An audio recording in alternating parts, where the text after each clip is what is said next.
Well, I, for one, am grateful, Mrs. Bush, that they are finally bringing civilization to this savage land. I could not agree with you more, my dear. My daddy settled this land, and I know he'll be looking down on us, pleased at how we help the natives. Yes, they've lost their land, but they've gained access to heaven.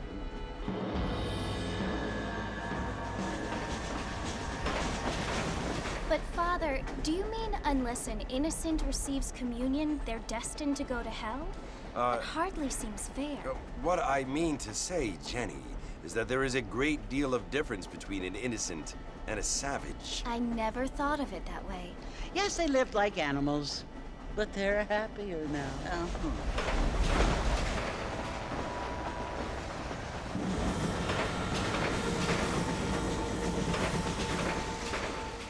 Not only do people now have motor cars, Father, but I heard that pretty soon we will be able to fly. No, only angels can fly, Jenny. No, apparently people can fly. Didn't you hear? Out in Kansas, a man even got a car to fly. I hardly think so, Jenny.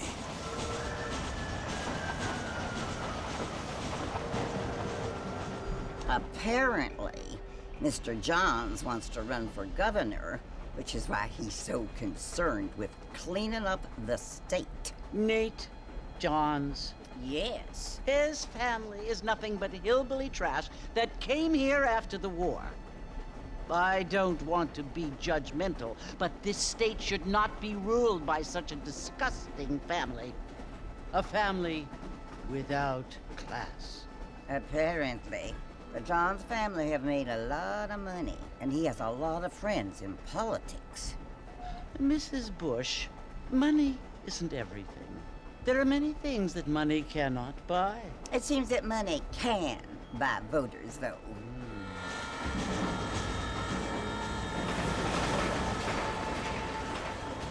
What you must remember, my dear, is that we have been brought here to spread the word. And the word and civilization, they are the same thing. They are the gifts. It is the opportunity we have, the chance to live among people who are decent and who do not kill each other, and who let you worship in peace. It's so confusing, Father. Sometimes I find it impossible to make the distinction between a loving act and a hateful one. I mean, they often seem to be the same thing. Yes, Jenny, it is confusing. But you only have to ask me if you need help. Indeed. Well, here we are, Mrs. Bush. Armadillo.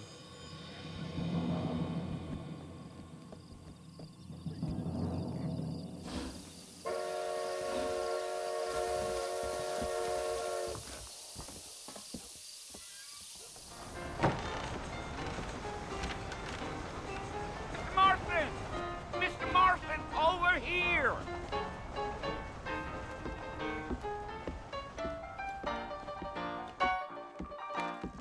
You must be John Marston. Sometimes. I'm Jake. Your friends from Blackwater hired me to guide you. They ain't my friends, but pleased to meet you, Jake. I got the horses saddled up and ready out front.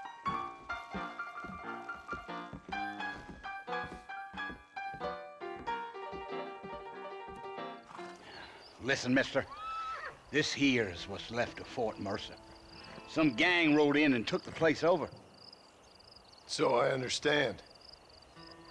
This is where we part ways, friend. You have yourself a good time.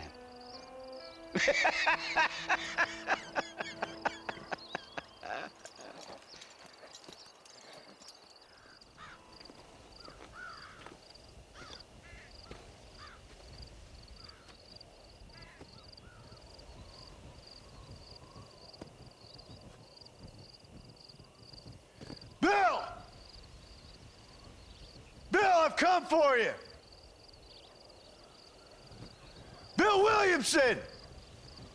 Come out here right now! Go away now, John.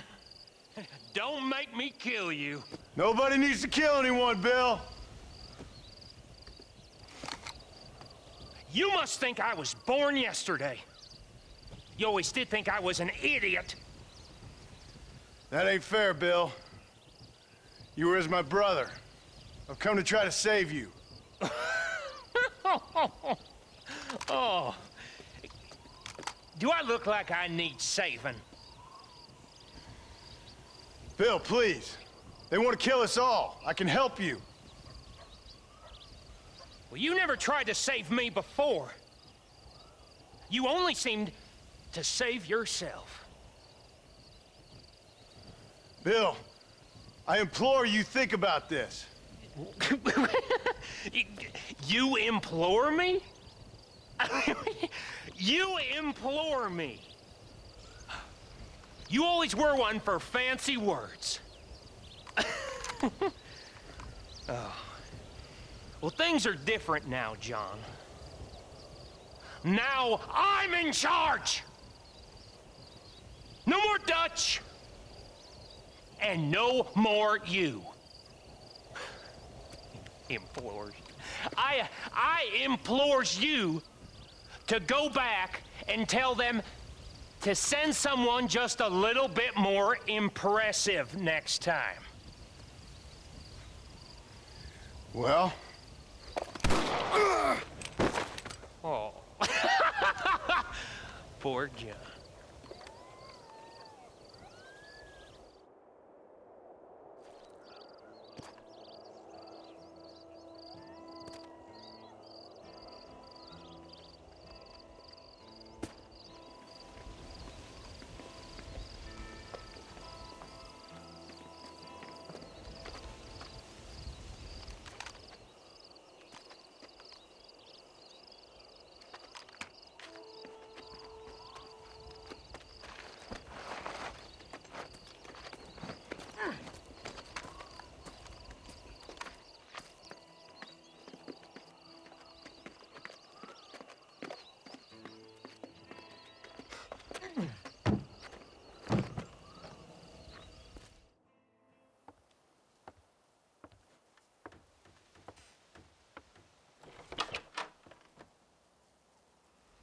Well, you're alive. So it would seem. So, how do you feel? I don't know the polite word for it. I do. Stupid is the word we use around here. What were you doing? I was doing something stupid. Well, you'll be okay. Once you didn't die, the doctor said you'd be fine. He got the bullets out a couple days ago. Good. It cost us $15. I'm sorry, madam. Should have left me there to die. Did you want to die? I mean, was that it? Was that why you went straight out to Fort Mercer and picked a fight with the worst bandit in the county? To die, Mr. Mr. Marston. John Marston. Bonnie McFarland. Miss Bonnie McFarland. Well, you may be right, Miss McFarland. I don't know. Huh. So what were you doing? Trying to give Mr. Williamson a chance. For old time's sake. You know Bill Williamson? Knew him. Long time ago. Well, what was he like?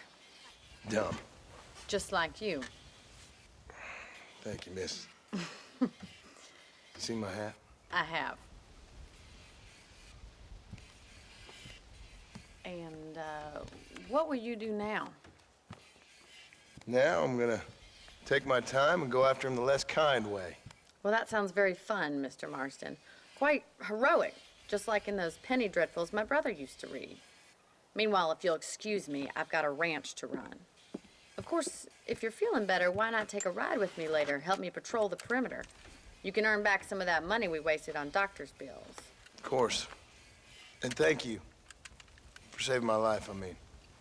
Next time, Mr. Marston, I strongly recommend you don't try to lose it quite so earnestly. I'll bear that in mind. How about a cold drink, Mr. Marston? Thank you, ma'am. Getting shot, then riding a horse seems to take it out of you. I could use a rest. Sure. Come on in.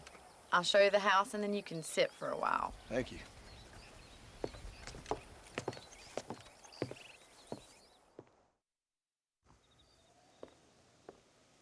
Mr. Mr. Marston, Miss McFarland. remember me telling you about the trouble we've been having with rustlers and other undesirables? I do? Will you help me keep watch on the property line this evening? Sure. I want to see just who is trespassing on our land. This is a fine weapon. Come, let's head out. The country is really beautiful at around this time.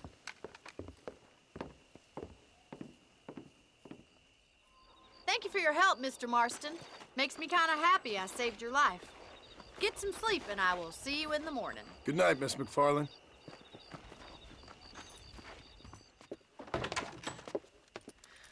Oh, Mr. Marston, how are you doing today? I'm well, Miss McFarland. Thank you. How are you? Well, I'm fine, thank you. So, how are your ribs? Fine. A little sore, but apart from a couple extra scars, it'll be as nothing happened. Good.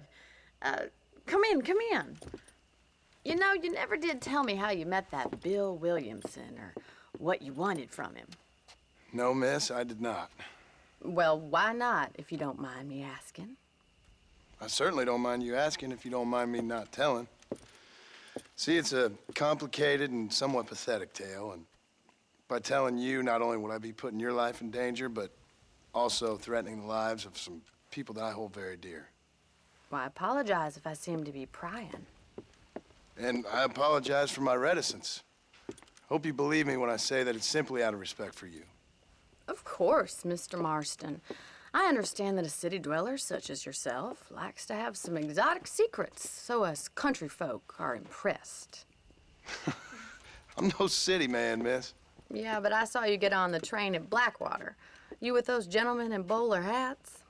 I'm still no city man. But I'll bet you can't ride, Mr. Marston. I hate to take money from a lady, miss. Oh, you won't be. I'll race you right now. If it makes you happy. We'll see.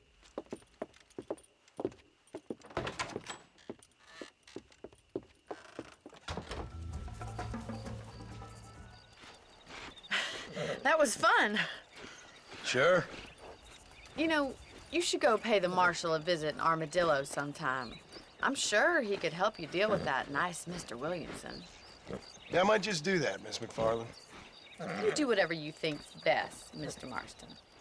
Ah, Mr. Marston, how are you? Good, Miss McFarland. How are you? I'm well. Would you mind riding with me to Armadillo? I've got to get some supplies and I could do with the company. Of course. You can take the reins. It wouldn't do for a terrifying bounty hunter such as yourself to be seen driven around by a woman. So this is Armadillo. Manhattan it is not, but it does okay for us.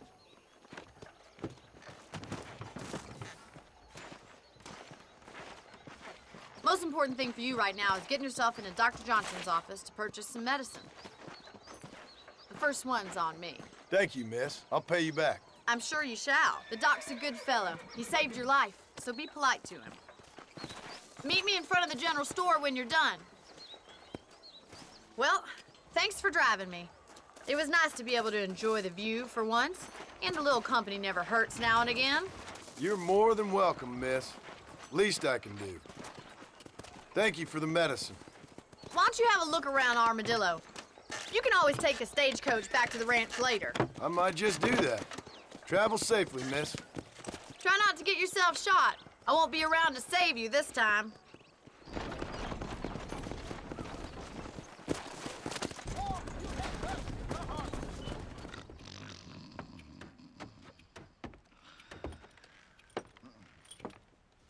Excuse me.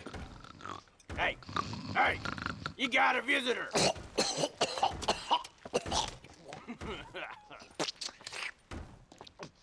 Shut up, you! And what you want? My name's John Marston. You wanted to speak to me. I did? Apparently so. Why? I guess because we're both in the business of the law.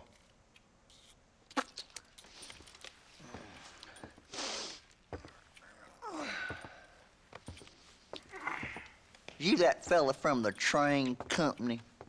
No, I'm from Fort Mercer. Fort Mercer? You them one of them Williamson boys? Calm down. Go on, shoot him, mister. Shoot him. Come on, what? You getting cute with me, boy? What's going on here? I got me one of them Williamson boys. I got me one of them idiots who give marshals a bad name. Jonah, put your gun down.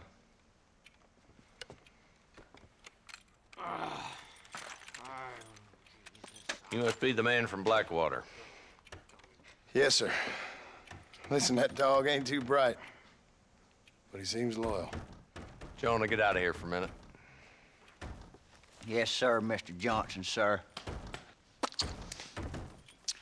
And you. Oh, I done seen enough of your hide around here, friend. I think there's some school children down the way you can go and frighten. Oh, hardy fucking har. Dickhead. What are you doing here, Mr. Marston? Apart from frightening my deputies. I'm here to capture or kill Bill Williamson. Okay. Can you help me? He's outside my jurisdiction. He's in the next county. Of course, Bill Williamson and his boys have tended to keep themselves away from my town. So you're happy to have him out there? Well, I ain't happy, but I also ain't suicidal. My job is to keep this town safe, not clean up all of these 3 counties. It's hard enough around here.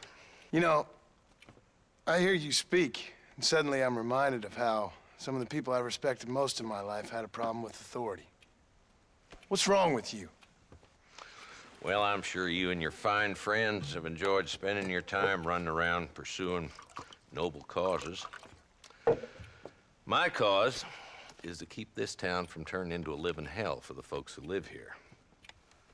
Whole world has problems, mister, and I'm here doing what I can. Why? What's happening?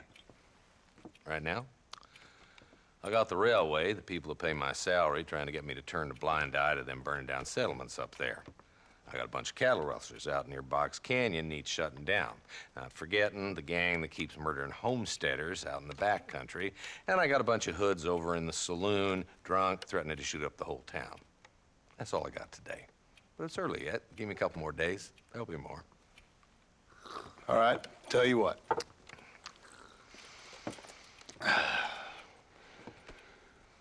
Let's go deal with them hoods in the saloon. Then we'll discuss Williamson. Okay, boy.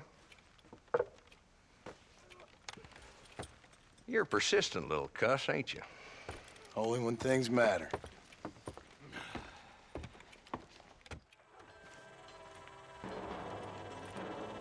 There's the dumb rat bastard now. Let's follow him. See what kind of hole he crawls into.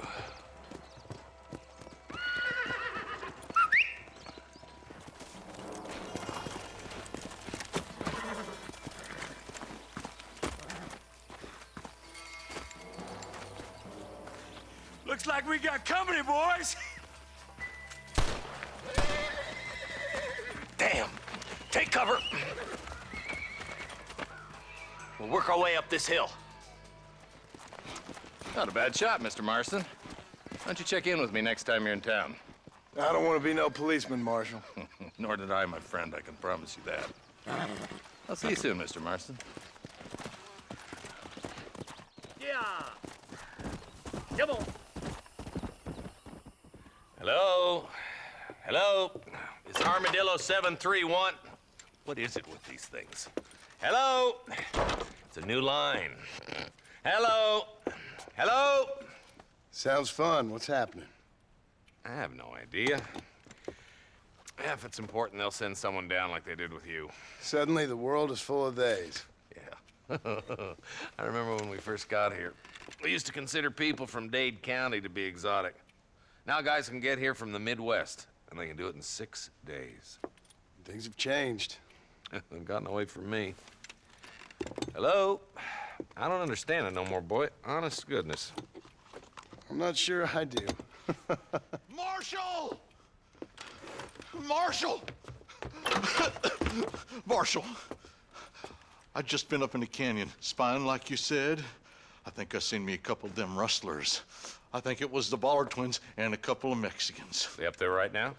Well, it was a group of 4 men rounding up Mr. Gulch's livestock, and none of them looked like any of Gulch's hands, so yes, sir, right now. That sarcasm's most unbecoming, Eli. It's gonna hold you back in life, even worse than your lazy eye. All right, let's go. You ride with us again, Marston? Will you help me? I will try.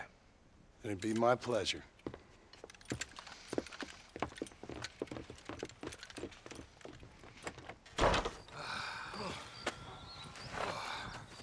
Thanks, Marshal. We're indebted to you with our lives. Just get them cattle back safe. All right. Oh, thank you. Oh, thank you so much. Thank you. Well done, Mr. Marston. Yes, well done. Now, about Williamson. I'll do what I can. You know, as you can see, this country is infested with all manner of scum. You can say that again. Well, one other thing, Marston. Mr. Johnson, sir. It's Mr. Wes Dickens. He's missing. Who? Mr. Wes Dickens, the tonics merchant. He was due in town last week. Oh, the narcotic and bat piss salesman who cons housewives out of their money with promises of eternal youth. Yes, him, but I think you're being a little unfair. He's helped a great many of the county, and many of the townsfolk are really missing him. You hear that, Marston? We just butchered a gang of thieves, and the town is up in arms about a missing snake oil merchant. I am so glad to be serving such a wise and respectable people. Come on, Eli.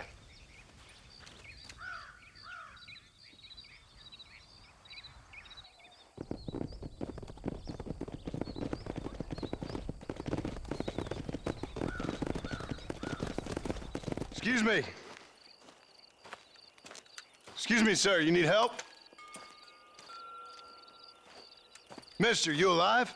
Fuck. God damn it. Good heavens. Excuse me? I said, no, I'm not okay. Do I look like I'm okay? You look pretty good for a corpse. Praise be. Move up, mister. Time to get you to a doctor or an undertaker. Whichever you need once we get to town. St. Peter, open up them pearly gates. I'm coming home. Come on, mister. Come on.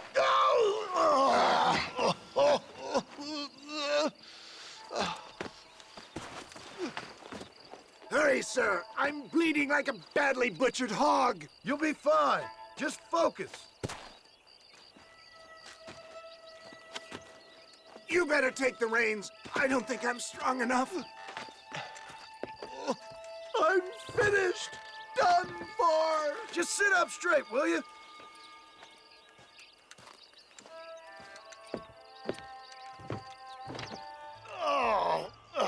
Where the devil are we? Armadillo. We made it safe, you'll be happy to know. Thank you, sir. Thank you. You're a gentleman and a true man of honor. Coming from you, I doubt that means much, but I appreciate the civility. I owe you, sir. And I always pay my debts. Jesus. But if I die, I'm sorry for it. If not, I'll be your man for... Let's get you fixed up first. Then we'll decide what you're my man for.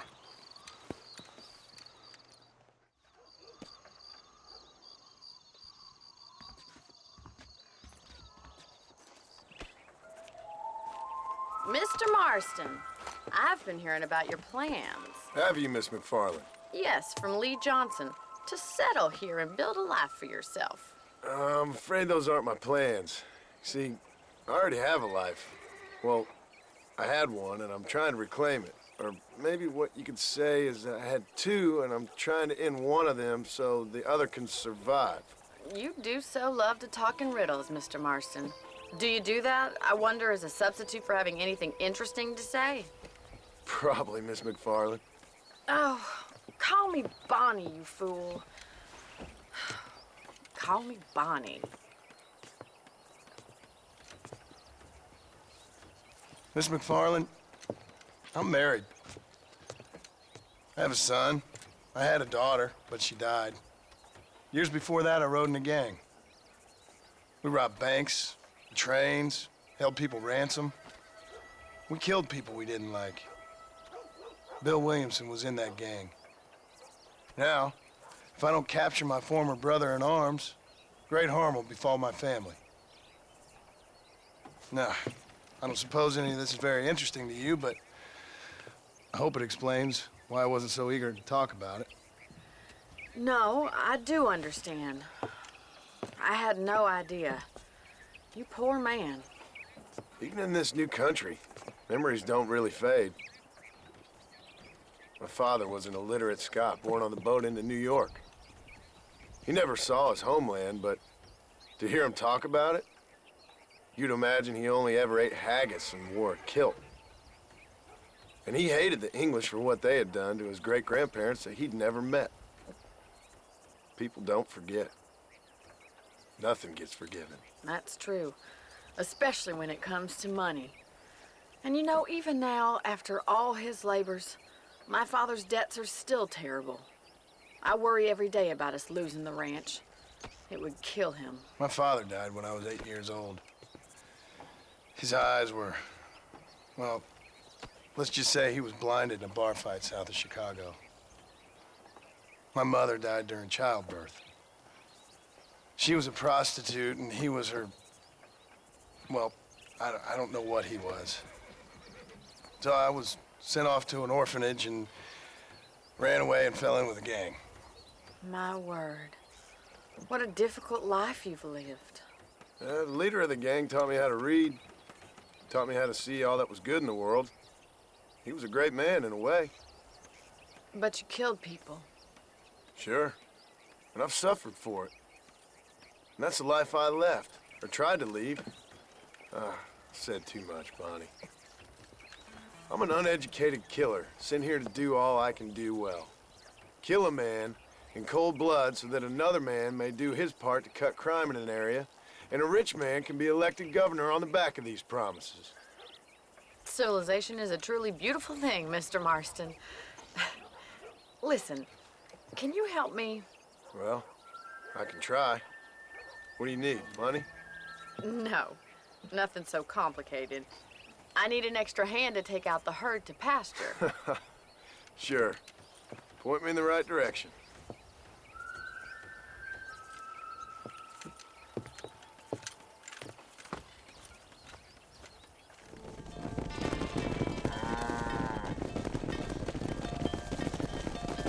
You're not bad with the herd. Ranching might be your true calling, Mr. Marston. Either that, or you were a cow in a past life. Thank you, Miss McFarland. I'll see you later. I have work to do back at the ranch. Well, hello, Mr. Marston. How are you? Fine, thank you. How are you? I'm fine, thank you. Did you meet my father? John Marston, this is my father, Drew McFarland. Pleasure to meet you, Mr. Marston. Please. So, my daughter informs me that you're here on some secret mission to remove some undesirables from the county. Something like that. I'm grateful for the hospitality, sir. Well, you know, we've lived here for 30 years now. Came here from the east. The land had never been settled. For 10 years, we fought the Indians. Tough men. Then we had outlaws, and we had drought, and we had smallpox, terrible winters, cholera. I buried more of my children than I raised. Sorry to hear that, sir. I've seen strong men wither and die under that unforgiving sun. That whole herds of cattle just take sick and die. But I've never once doubted my life here. No, sir. When I hear about this so-called federal government sending out agents to covertly murder and control people, then I start to worry. I mean, yeah, all right, Williamson is a menace, and men like him are the plague. But isn't a government agent a worse menace? And all that symbolizes, I mean. You may be right, sir. Well, you're a brave man. You're always gonna be welcome here. But you tell your friends out east that we don't want to live like that out here. Sneaking around and spying and secret missions. Right? It's preposterous. Trust me, sir. I agree with you. Good. Good. Well, we won't insult you any further. Come on, Bonnie, we got things to do. Mr. Marston, do you want to join us? It's Daddy's favorite pastime. Apart from political discourse, that is. What is? Breaking in horses. Come on. I hear you're a pretty decent rider. For a city dweller, that is.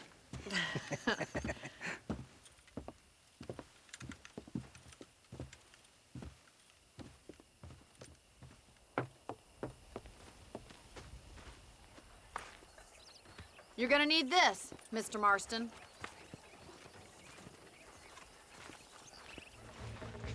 Well done, Mr. Marston. These are fine horses. Hey, Bonnie. Amos was saying some horses been spotted somewhere outside of Armadillo. Let's go, Mr. Marston. We can really do with those horses.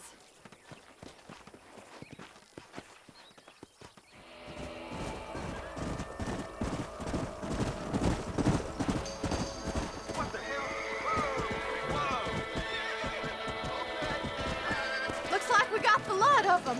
What magnificent animals they are. Hey, the stallion's getting away! Chase him down and bring him back! Thanks for your help today, Mr. Marston. We got some fine horses.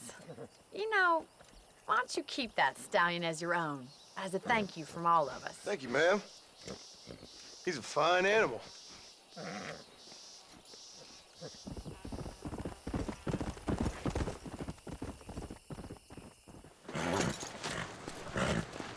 Come on, let's go!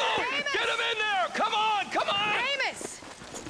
Hey, miss, I got most of the horses secure and the chickens. Well, thank you, Amos, but it's the herd I'm worried about. I know, they're scattered all over the valley and beyond. The weather is coming in real fast. So what do you suggest, Amos? We leave the herd out there to be scattered by the storm and ourselves left here to die without a livelihood? Can I help? No, miss. If the men get caught out in that storm, they're gonna die. And if we lose our herd, we'll all die, you stupid man. Doesn't sound like we're left with much of a choice then. Come on, Amos. Round up your men. Let's get the herd. Dang.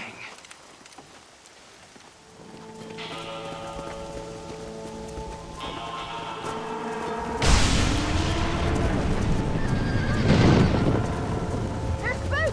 We have to stop the stampede!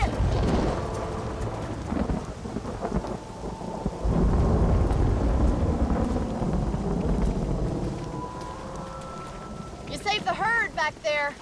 You might make a decent rancher one day. Thank you, Miss McFarland. And I can tell you with no uncertainty that miracle cures are no laughing matter. I bid you good day, sir. Oh, Mr. Marston, good to see you. How have you been keeping? I'm well, Mr. Mr. West Dickens. Nigel West Dickens of East Cheap, London, New Waverly, New York, and Armadillo, New Austin. At your service. At my service. At everyone's service. At the service of science, of knowledge, of life. How are your wounds? Much, much better. But then they would be. Would be? I know a cure for all ailments, Mr. Marston.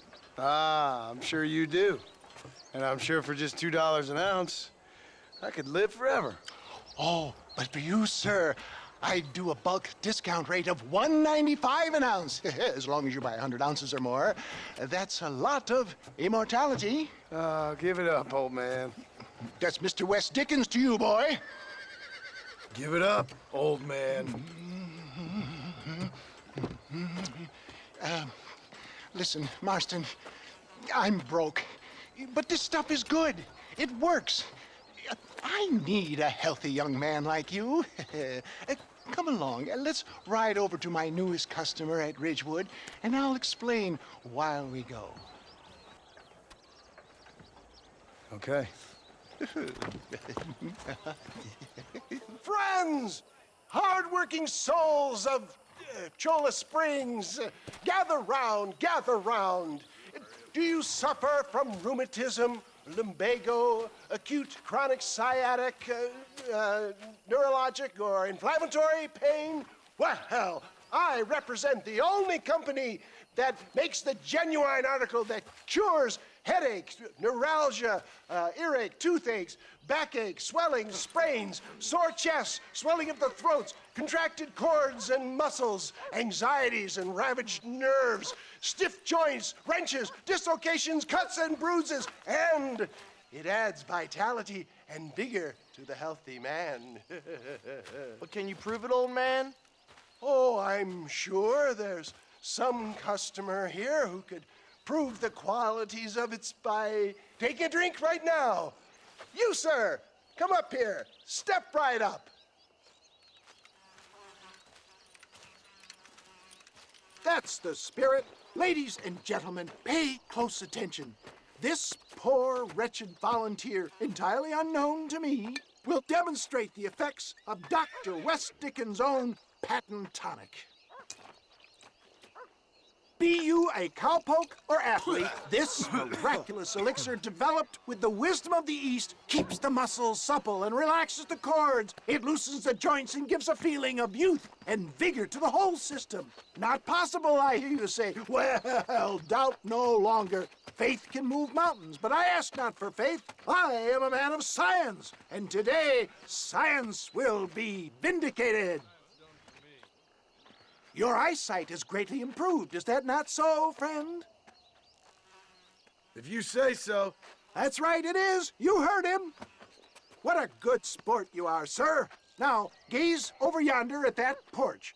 If you squint, you may just be able to make out the skull that's hanging there. Go ahead, friend. Shoot that skull and demonstrate the miraculous eyesight you now possess. Remarkable! The eyesight of an eagle, granted by imbibing Dr. West Dickens' own patent tonic. Anybody can make that shot. This man is a fraud. If your eye's so damn sharp, why don't you try shooting my hat out of the air? My friends, our test case has been challenged to shoot a gentleman's hat out of the sky above our heads. You can fool these people, but you ain't fooling me. Right. Let's just see how sharp you is with a moving target. Have you ever seen such an eye? Behold the power of the elixir, plucked out of the sky. Hey! Hey! What? You think you can put a hole in a man's hat and just walk away, do you? Hey, it don't work like that around here, mister. Come on! Are you a man or not? A challenge of battle has been offered to our volunteers. There it is, skeptics and dissenters, irrefutable proof. Do not let this opportunity pass you by. Let him get away with that? Look, he's over there. Go get him. This ends now. Watch out! He's got a gun! Look out, mister. Who the hell do you think you are? You ain't leaving here alive. Marvelous shot, dear boy. The kind of deadly accuracy that can only be afforded by the West Dickens elixir. Come, I have plenty for all. You'll be fine. Get out of my way. Hey, where are you going? I want a bottle. Get me a bottle, please. One of them, right here. Well, no harm in trying one bottle, I suppose. Well, I think that went kind of well, don't you? I'm just glad that my normal job involves either chasing after cattle or murderers. Not the likes of you, mister. Don't be like that. Now, if you'll excuse me, I'd like to say my goodbyes, head on back to the real world. Wait, sir. I've been thinking about your predicament, and I think I may have an idea. I've been thinking I could be your cunning Odysseus.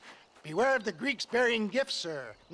Williamson had better beware. We will make them into Trojans. I don't rightly get you. I want you to go and see my old friend Seth. He can come across as a little curious, but I'm sure you two will get on. He's most often found at Coots Chapel. He's very devout. Why see him? Because between him and me, we can get those gates to open for you, and you can walk right in, just like in Homer's great Trojan yarn.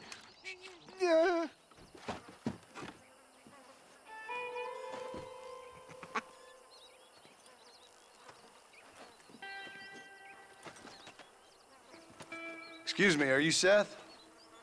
Who are you? I'm a friend of Mr. West Dickens. My name's Marston. John Marston. Goodbye, John Marston. It's been a great pleasure. I need your help, Seth. We need your help. Me and Mr. West Dickens. Let me be frank for 1 second, partner. I hate people. It was people who got me in this mess in the first place. What mess? Look at me.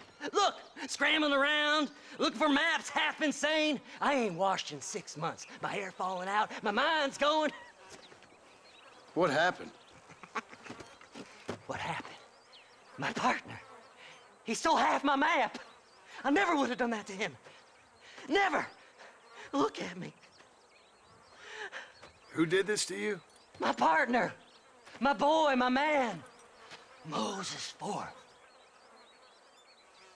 I don't have the facility to tell you what I would have done for that man. And what I would do to him now. Why? Because he stole half my goddamn map. And what map's that, then? The map, partner. The map that tells me where it is. Where what is, friend? I ain't telling you that. I ain't. Don't make me tell, partner. It's mine! It's mine! All mine! Sure. And where's this Moses now?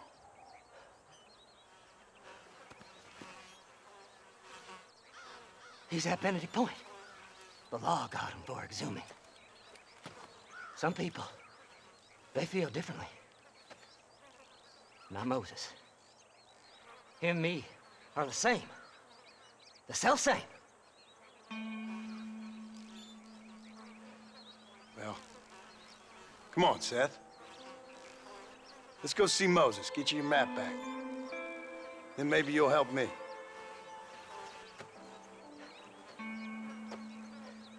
All right, partner. Let's go.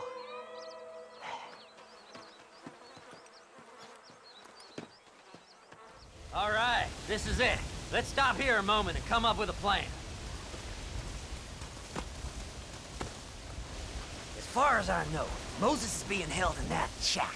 There's a couple of deputies keeping guard outside. Can you distract him so I can sneak in for a quick parlay with that son of a bitch? I'm sure I can think of something.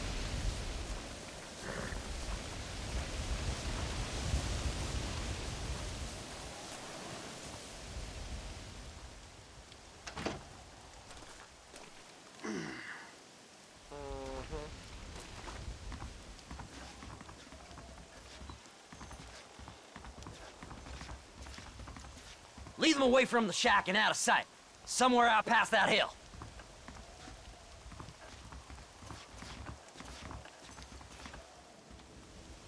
Good job getting rid of them clowns. Now keep an eye out in case they come back. Moses? Oh, Moses! You got a visitor! Oh my God, Seth. They arrested me. It weren't my fault. Ah! Get the hell away from me!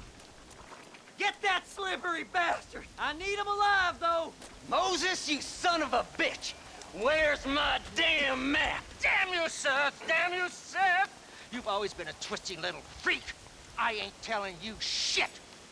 Ah! Then I'm gonna cut you up, piece by piece. Till you find your tongue. Friend, this man's gone crazy in the sun. I suggest you take my advice and start talking. Shut up, Marston! I want to cut into a bona fide man's flesh. Ain't never cut into a live one before. Oddfellows Rest. It's in Oddfellows Rest. Get away from me once and for all. Well, ain't that a damn shame? I was starting to enjoy myself. I think you gone pissed yourself, Moses.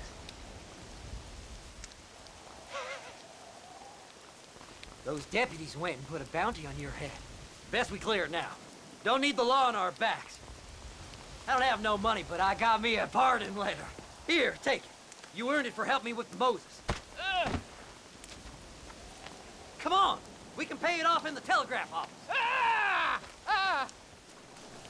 So, mister, thanks for your help. Don't worry yourself with thanks, Seth. Just help me when I come asking. No problem, mister.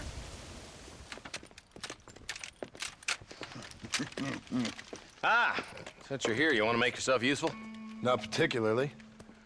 Listen, son, I know you got a mission, but right now I need another gun. Why? What's happening? We've had this problem for months with this group of bandits who are getting drunk and murdering settlers. Last night they went to a big place up near Ridgewood. They burnt the place down, killed the men, burning most of them alive, and raped the women. Women folk then got their throats slit. One of them survived and walked in here this morning. Anyway, we got a posse gathering up near Ridgewood. Will you ride with us? All right. Thank you, John Marston. It's gonna be a bloody job. Huh. I don't think I know any other kind, sir.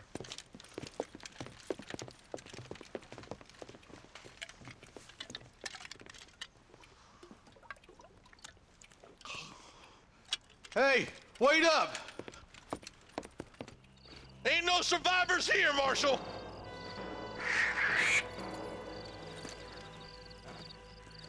Man, this don't look too good. Somebody was so busy killing people, they went and dropped their gun.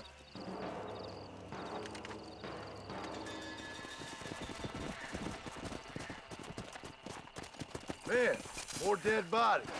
And the fire's still smoking. Those scumbags must still be around. Come on.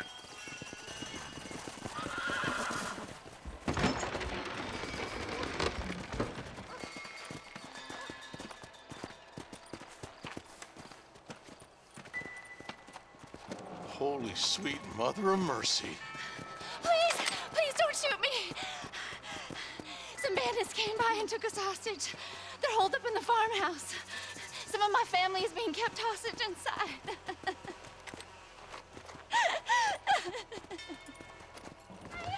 Some folk tried escaping to the south, but then some robbers started chasing him down like wild dogs. I thought you were supposed to protect us, Marshal. You folk ain't men. You ain't nothing. You're just some man on a government payroll taking money that the rest of us have to pay for with our lives. Yeah. What is wrong with this country? Mount up, men. The man that kills the boss of that bunch gets $50. It ain't about the money, Marshal. These are people's lives, people's homes. You just walk away now, John. I didn't kill you before, but I sure as shit will now. Get yourself down here, Bill. You know you ain't man enough to stop me. You know I don't want to kill you, but I will.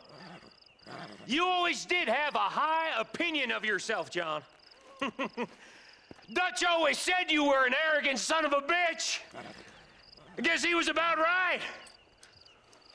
Get him, boys! Everybody, take cover! In that shed!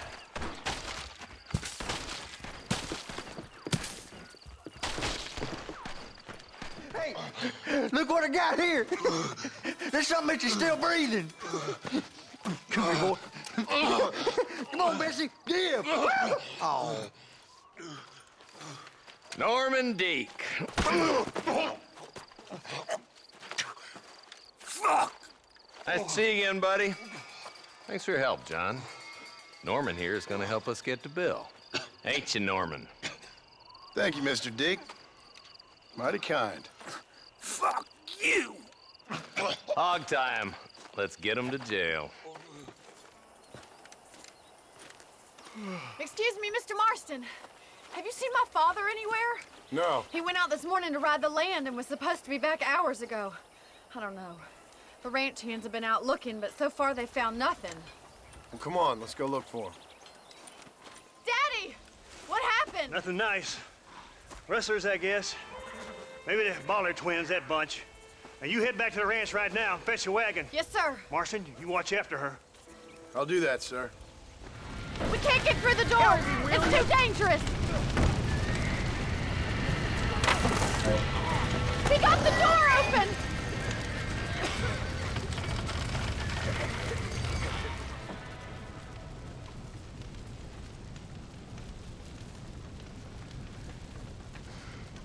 You sure know how to handle yourself. Thanks, Marston. Yes, John, thanks. You saved the ranch. If you'll excuse me, I've got chores to attend to. Hey, hold on a second over there. Sincerely, John.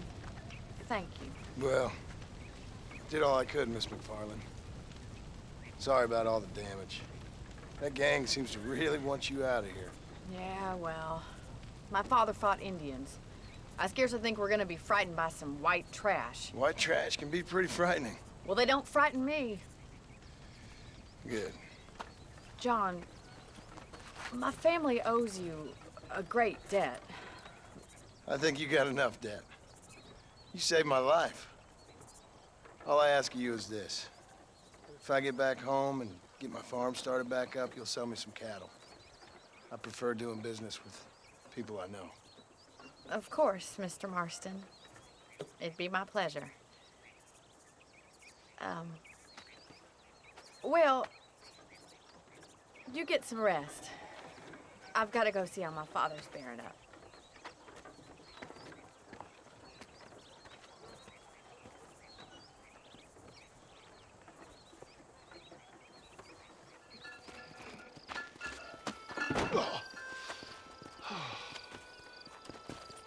Mr. Marston, how are you, sir? I'm all right. I met up with your friend, Seth. Oh, Seth of the Dead. Yes, interesting fellow. You don't meet many men these days with the moral fortitude to cut straight to the chase like that, do you? Thankfully not, Mr. West Dickens. Yes, contemporary society is remarkably harsh on professional exhumers. But did you know that in ancient Egypt, it was an art form valued more highly than literature? I believe Seth comes from that school of thought. How very interesting.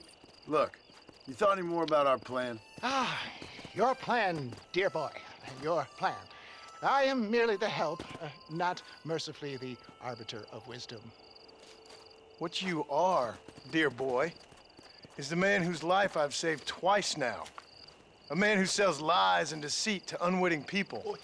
A man who, if he doesn't help me, I won't think twice about putting a bullet through his skull, feeding to the vultures myself. You see, Mr. Marston, you have the exterior of a violent man, but the soul of an angel, and that is what I think I cherish most about you. That's what I thought. But before we can attend to your particular problems, we need some extra lubricant to oil the machinery of business. And this being America, that lubricant with which we concern ourselves is money. Money? What are you talking about? Oh, we need weapons. Armor plate for the wagon, extra hands, and I need some danger money. So, let's sell some more of these cures. Sell cures? Around here? Do you want to see me lynched? Oh, no. The sport of kings. Racing, my friend. The sport of kings. A noble activity without reproach. Exactly the kind of activity where a lying, cheating degenerate like myself can prosper.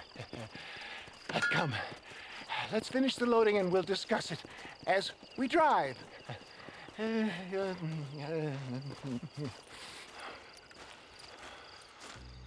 Well done, sir. Well done. Having you as a ringer has netted us a fine profit. We seem to be wasting time, old man. Oh, patience, my friend. The Trojan horse cannot run before it can walk, if you'll forgive the metaphor. Next, we need to procure some grand and overwhelming firepower. And for that, you need to contact an old friend of mine. Goes by the name of Irish. Irish? Yes, he's an interesting kind of fellow. He usually can be found in Armadillo or some other town around here on some bacchanalian revel or such. Great. An alcoholic arms dealer. What could be better?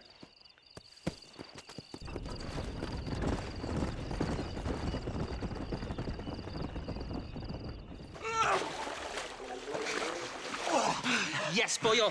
You messed up properly this time, didn't you? You little paddy bastard. You thieving McCunt. You got it all wrong, Welsh. All wrong. It was French, I promise. He said he was going to rip you off. Now he's ripping me off. Here, keep on talking there, Irish. In about 15 more seconds, your whole whale's gonna turn black. What's up, boys? Fuck off, boyo. This don't concern you. When a man with a sing-song voice tells me to fuck off, it always concerns me, boyo. Look here, this Paddy bastard stole our guns, tried to steal our horses. Law's clear on the matter. I never stole nothing, sir. Never did, not in all my life. That French cunt is playing with the Welshman's tiny and ineffective mind. Hush your mouth. Anyway, you all got horses now. No one needs to die. Leave them be. Who do you think you are, boyo? The bloody cavalry?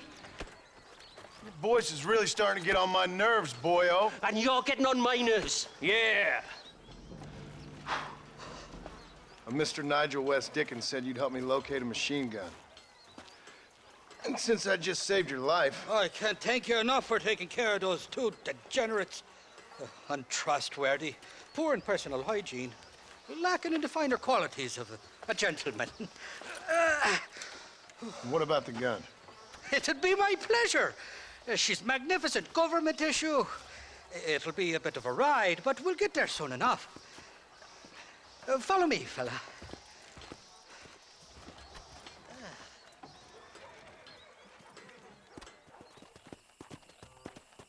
You can make quick work of those fellas if they give you trouble. The gun's stored just inside that shack. What about you helping me out? I'll cover you from the ridge. I'm better from long range. It'll be a piece of cake, fella. Trust me. It's not here. That lying sack of shit. Mighty fine corset you got there, young lady. I got you. Let hungry. Irish honey. Tie them string. Where are you? Oh, who do you want? I see you. Get away from me. Right here. Where's that machine gun, Irish? Oh, Mr. Marston. I found you one. Found us one, Irish. We're in this together. You, me, and an assault on Fort Mercer. I'm the guy that saved you from getting killed back there, and who you owe your life to, remember? Not really. Happens to me all the time. You don't want it to happen to you again, do you, Irish? No, friend. I wants to buy you a drink. I wants to tell you how much you means to me, how special you is. And I want to tell you that if you don't produce a Gatling gun within the hour, you'll wish you'd been killed back there.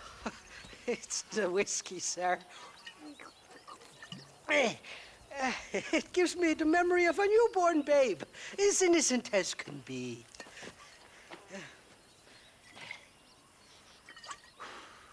And it makes me violently angry.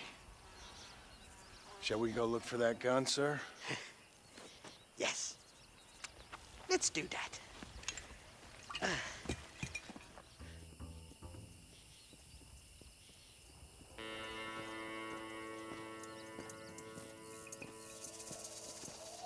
The entrance is plain to see, and there's a shaft them bastards used to haul out heavy ore.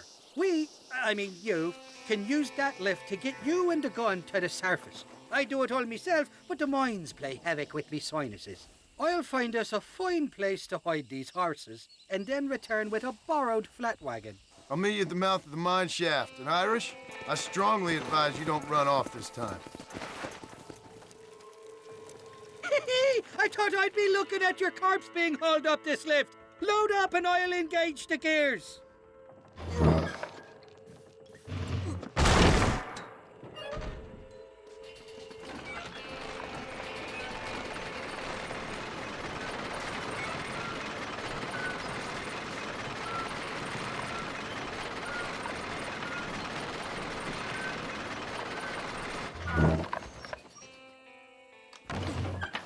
Oh, there she is. What a beautiful weapon.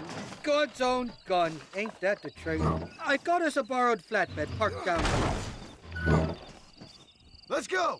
A short wee ride now, and we'll have this executive peacemaker delivered to Old West Dickens.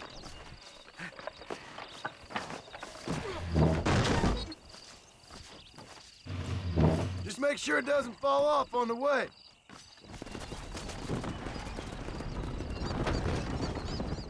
I don't have a clue. All right, but it's got to be something to do with that government boy. We'll talk to him, find out what he knows. Fucking is. Where is she, Marston? Who? Who? My daughter, you fucking scum. Where's Bonnie? I don't know. I haven't seen her since after the fire. Why? Why? Because she hadn't been seen since yesterday afternoon. You know, I don't think I can cope. If I lose another child... Now, Drew, nobody's lost anything yet. I'm sure she's fine. Oh, Mr. Marshall! Mr. Marshall! Come out, wherever you are! Who the hell's that? Hey, buddy! That be your next looking mare. Even better. Good day, Mr. McFarland. Get down from that horse, boy, or I'll shoot. I wouldn't recommend that, mister. Not if Drew McFarland wants to see his Bonnie back in one piece. Hey, Mr. McFarland! This is a nice girl you got there. Get out from there!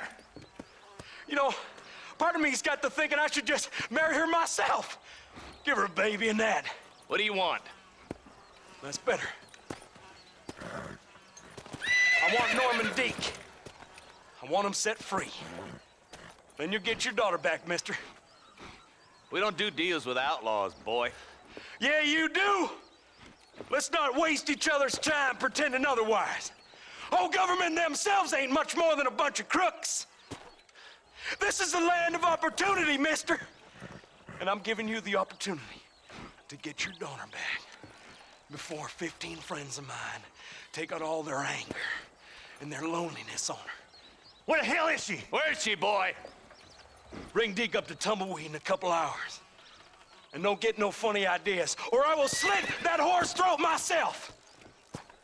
You boys have a pleasant afternoon. Yeah! What do we do?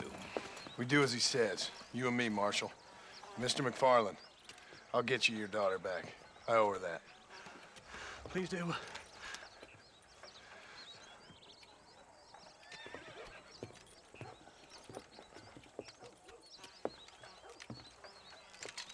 I'll teach you some respect for the law.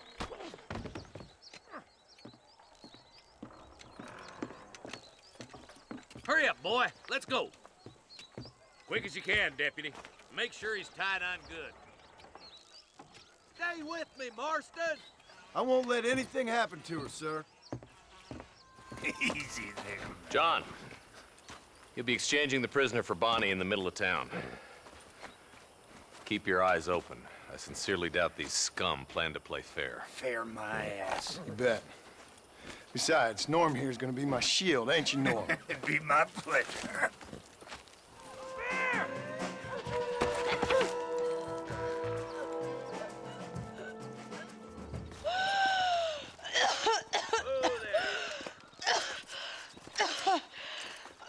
Bonnie, are you okay? I'm fine now, Mr. Marston. Thank you. Thank you. What the hell took you so long, you stupid man? Well, you weren't exactly helping me. If you think I'm gonna lower myself by making a joke about being all tied up, you got another thing coming. Come on.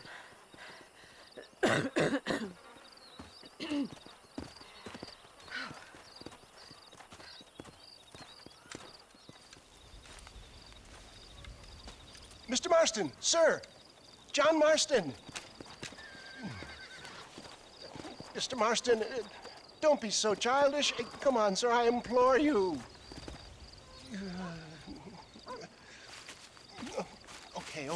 Okay, so I made a few innocent mistakes when last we met. But my plan is still sound. Together we can conquer, if not the world, then certainly Bill Williamson. But first, you need me to do you a favor? You read my mind. I can only deduce you have been taking my tonic, sir, as instructed. It can give the most ordinary of intelligences a remarkable insight. I'll give you insight. I'll show you what your guts look like. Please, sir, this show of petulance is nothing short of embarrassing. Think for a moment, sir. Think. I'm thinking about how much of my time you're wasting. No, sir, I am about to do something which I greatly discourage in all wise and rational men. A selfless act for you. But, sir, before I act selflessly, allow me to act selfishly and sell some of my wares. Fair enough. Oh, good, sir. Come, and let's go visit some of our fine friends in the other oil business we have here in Plainview. These men need all the help they can get.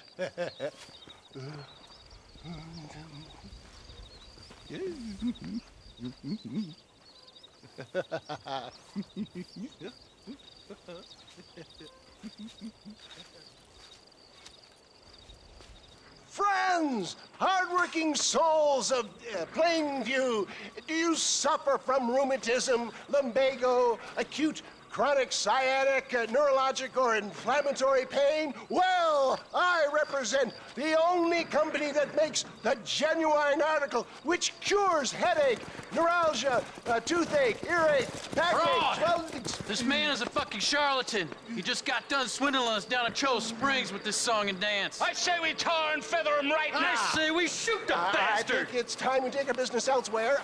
I apologize if science is not your forte. Good day, one and all. It always impresses me with the speed with which a group of men can turn from passive sheep into murderous wolves.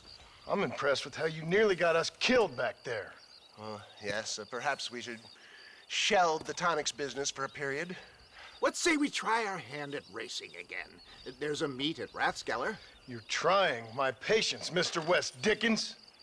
Well, I'm sorry, dear boy, but I'm only an aging vendor of exotic elixirs, not the bloody U.S. cavalry. And forgive me if matters take some time to prepare.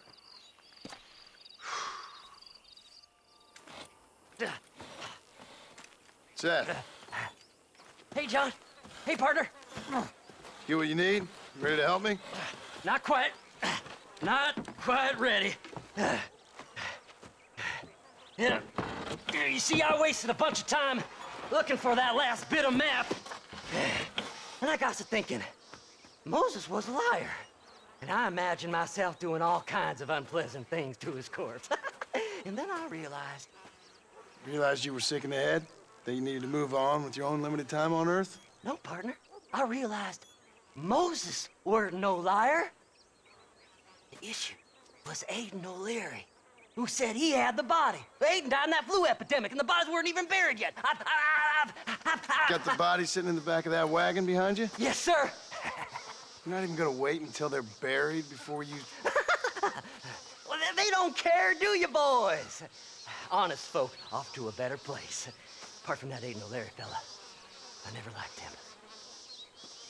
They say he lay with his sister. I don't like women, partner. I don't. Not since Mammy died. Seth, what are you gonna do with those bodies? I'm gonna take them back to a nice quiet spot and look for the map. I needs the map, partner. I needs it. Thanks, mister. I reckon I'll sit here a while trying to figure this out. I'm gonna be rich. When you're done with that, get over to Fort Mercer. I need you inside that place. After I find my treasure, mister. Up, sister. Put them up. Irish, what are you doing? Who the hell are you? Give me that.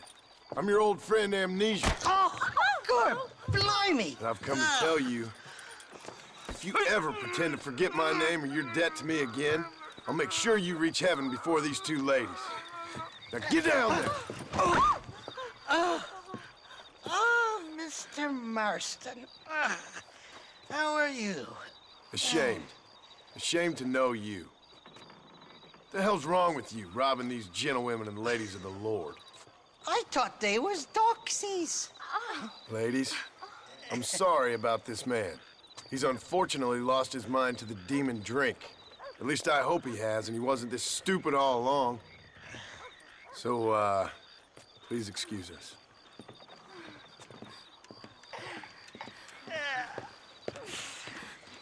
Now, Irish, that Gatling gun doesn't work. I find that rather upsetting, don't you? Oh, heartbreaking.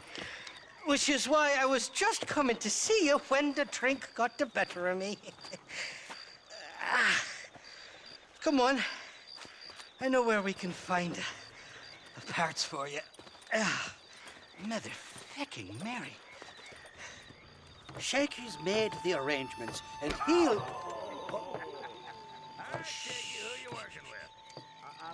Oh, shite. Sounds like Shaky's only gone and got himself found out. All right. Now all we have to do is find out who you work with. You hear me? Shaky, you wretched fucking son of a whore. Suck my... Again! Oh! Labor relations don't sound like they're exactly at an all-time high. You sneak in and get poor Shaky loose. I'll go get the wagon. Good luck, Marston. He's a good man, that Shaky.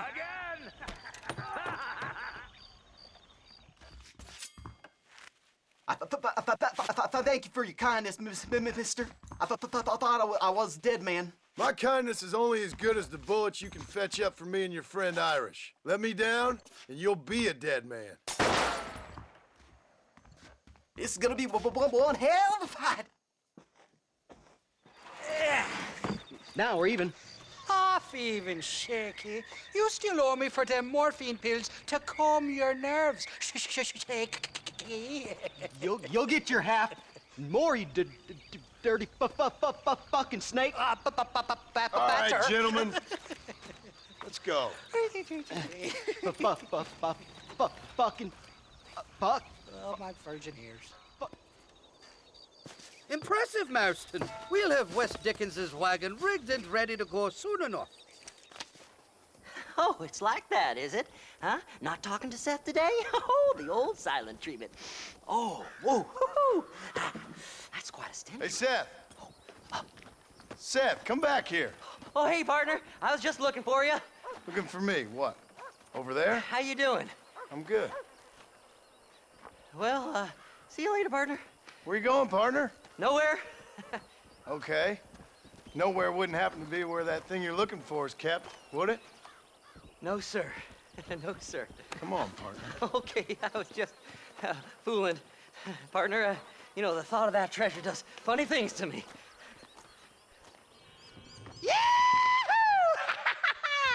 Finally, I see the light at the end of this very long, long tunnel. Seth's gonna be rich after all these years. It's silk sheets and Parisian whores from now on, mister.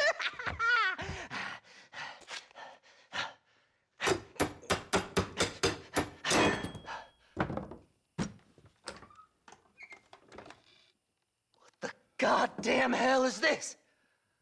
A glass eye. I'm sure whoever that belonged to treasured it very much. Those stupid liars. Those stupid chicken shit maps. Making a damn fool of me. A glass eye!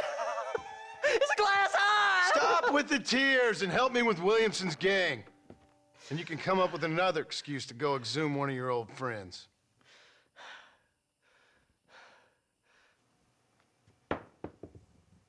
Hunting dead man's treasure ain't done me no favors. Sure. I'm ready for the living. I'll see you and Mr. Wes Dickens over at Fort Mercer when you gentlemen is ready.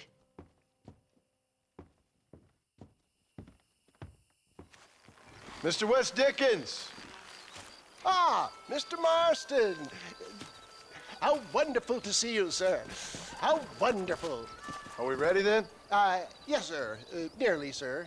Very nearly, sir. I just need some cash to get some extra hardware fitted to my old Trojan horse here. You what? Never mind, sir. I can only presume that you have not enjoyed the benefits of a classical education, so I will not take umbrage if some of my allusions sail over your head, sir. I won't pretend to understand you, but I will endeavor to make you understand me. Either we do this right now, or I put a bullet in you and get on with my day. Please, I knew you were a violent man, Mr. Marston, but I did not think you were a stupid one.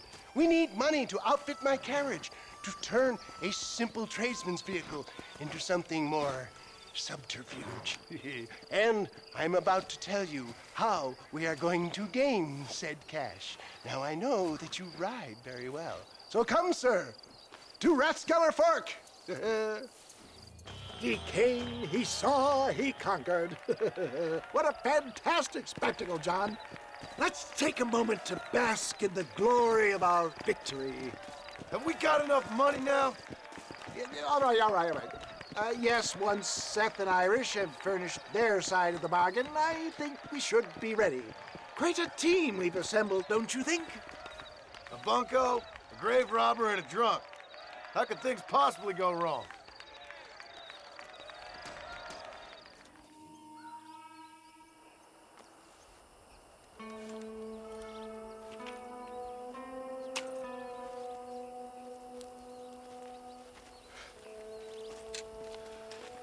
John? Marshal? Gentlemen!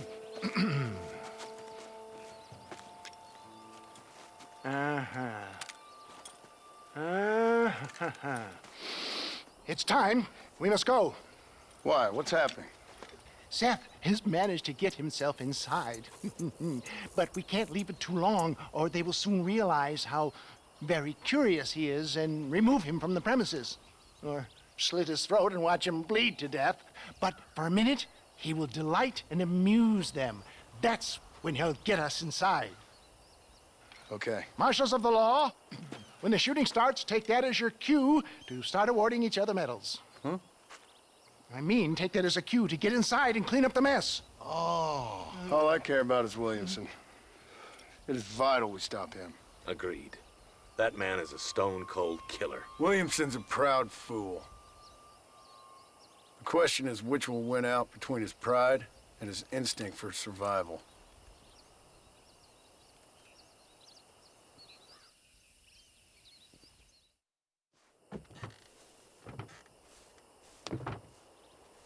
Ensconce yourself in the back of my wagon, John, so that we can make our grand entrance.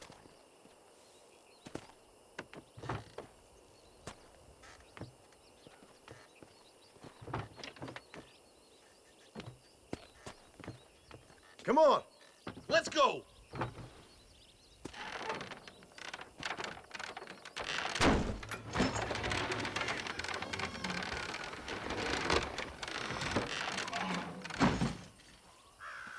Hey there! Come on in! Come on in! Welcome to my humble abode! Come on! Yeah! Greetings, my good men. What would you say if I said immortality was at hand? What would you say if I told you I could teach you to fly? What would you say if I told you I could turn a man into a beautiful woman? Impossible, yes, once, but no more. Gentlemen, I bring you wisdom from the East. I have here in this wagon some of the finest goods, the best medicines, and the newest inventions available for you and your families. Exotic trinkets from the far reaches of the earth, elixirs that give vigor and strength. And for you men of physical skill and athletic physique, this miraculous elixir can keep the muscles supple and relax the cords. It loosens the joints and gives a feeling of vigor and freshness to the whole system. Why, some men have reported to me that after drinking it for 1 month, they can chew through steel. What the hell? It's a trap! Get your thumb out.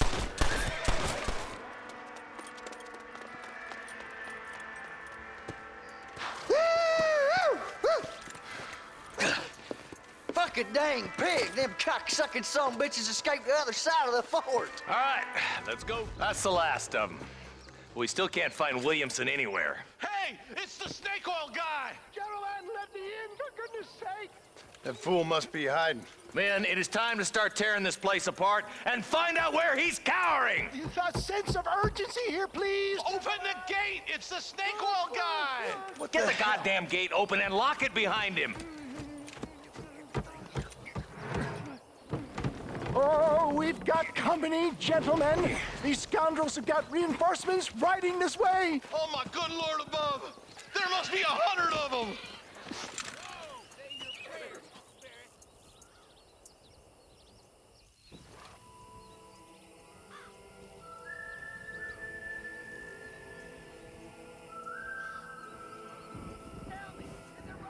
Bill ain't here. We looked everywhere. Hold on! Hold on, I missed it. Mr. Marston, we got a live one. He says, Bill's already run off to Mexico yesterday morning. You'll never get him. Javier Escuela. He's gone to see Javier Escuela. That should make things interesting. Where in Mexico? How should I know? Oh! Where in Mexico, you little shit?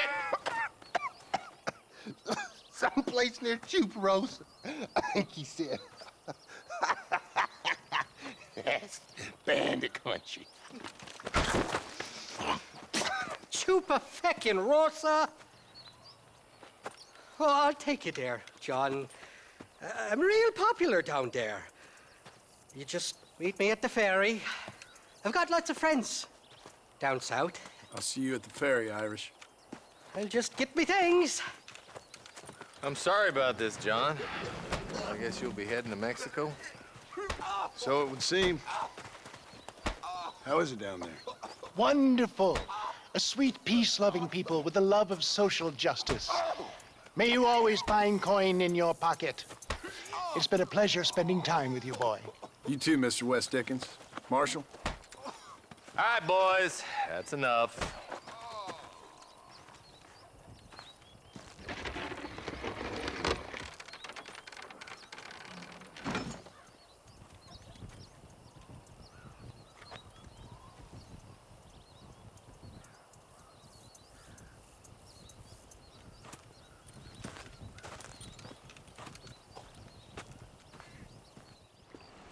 Yes, well, that's what makes you such an interesting fellow, Mr. Irish. Ah, Mr. Marston, I've come to wish you well. How are you, sir? I'm okay. It seems that our friend Mr. Irish here is well connected south of the border. Oh, it's true. They love me down there. It's like a second home. I've got more friends than you could shake a stick at, should you so desire. So you know the way? Oh, it's easy. We just get on me raft here and let the current sweep us away to paradise. Come on then, Dovey. I'm not sure your idea of paradise and mine are quite the same, Irish. Relax. We'll have a great time and we'll find your man Williamson, no bother. I hope so. Hey, come on now. Look at it this way. I know we ain't exactly old pals, but, you know, have I ever done you wrong? No, but not through lack of trying. Hey! Well, you boys have fun down there. I shall miss you, John Marston. Thank you. Where are you headed?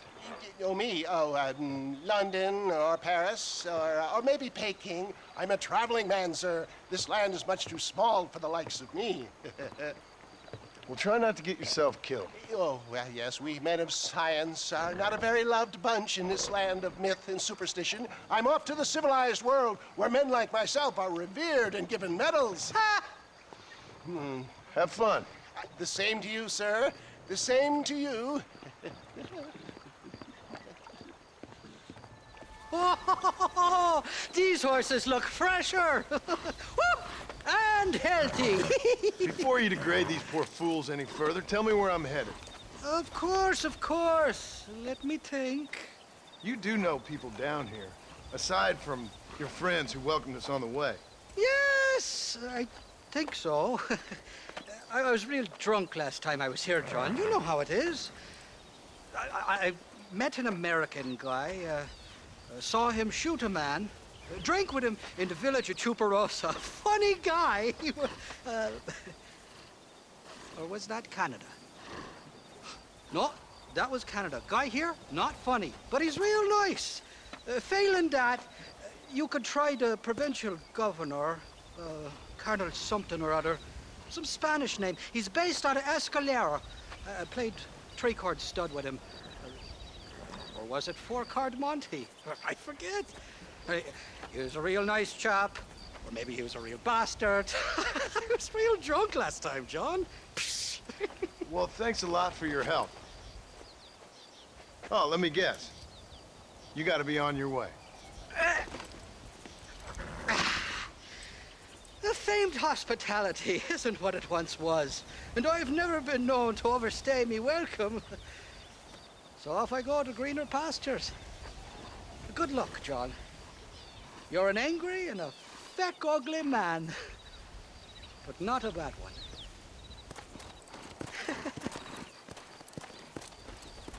¿Qué pasó con el otro? No interrumpas, pendejo, la dejé en la casa. Y les digo, de aquí para acá, chingan a su madre. ¿Qué nos va a cállese, güey. Y de aquí para acá, son pendejos.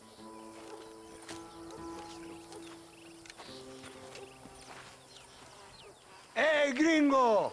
¿Hablas español? No, sir.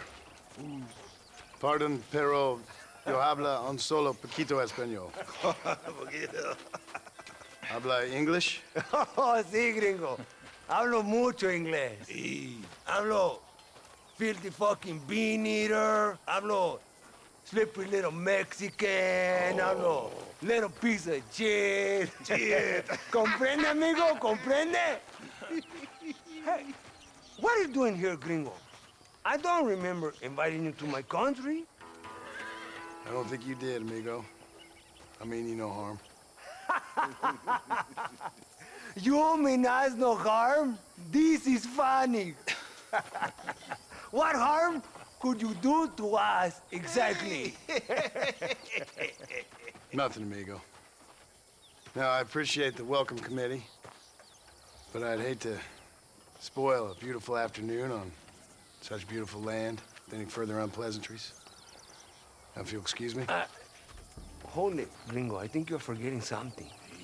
A little taxation. I have a large family. Very big. I, too, have a family friend. So that we may see our families again, I suggest we part ways amicably.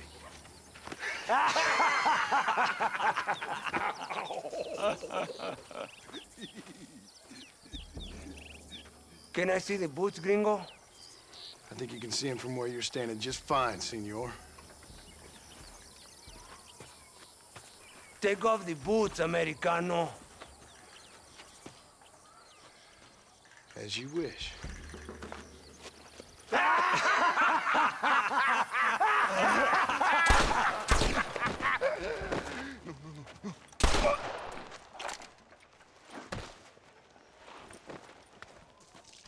Oh, very good. Very good indeed, sir. What a great way to improve border relations. An illiterate farmer crossing the river, coming into their civilization and butchering the local peasants. Thank you very much, sir. Don't mention it, old man. You kill peasants, you become a peasant. I never aspired to be anything more. A socialist, huh? No wonder you left America. I'm many things. Most of them bad. But a man of political principles? No. Well, then I fear Mexico may not be for you, sir. Don't you worry about me. Oh, but I do worry. An angry man a long way from home, a man who handles a gun as sloppy as you.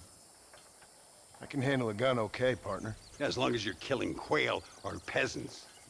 But if you have to face another man, you don't stand a chance. And you do? Can show you a few tricks. Come with me. Hold on. What's your name? That doesn't matter anymore. And you? I never had a name, mister. I was raised in an orphanage. A real American, huh? Wonderful. Just wonderful.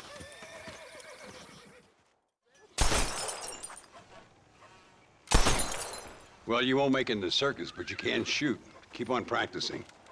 Thank you, old man. Now, who are you? No one interesting. Who are you? Landon Ricketts. Not a name that means much anymore. Means a little. You were famous when I was a boy. Yeah, killing men's a strange kind of fame. I was the fastest in my time. I must have been. I'm the only one left. What are you doing here? Living quietly. Waiting. For what? I don't know. And you? I'm looking for a couple of men. Bill Williamson, Javier Escuela. Escuela's from here. It could be. This whole place is teeming with Americans on the run. Mercenaries, locals hell-bent on revolution.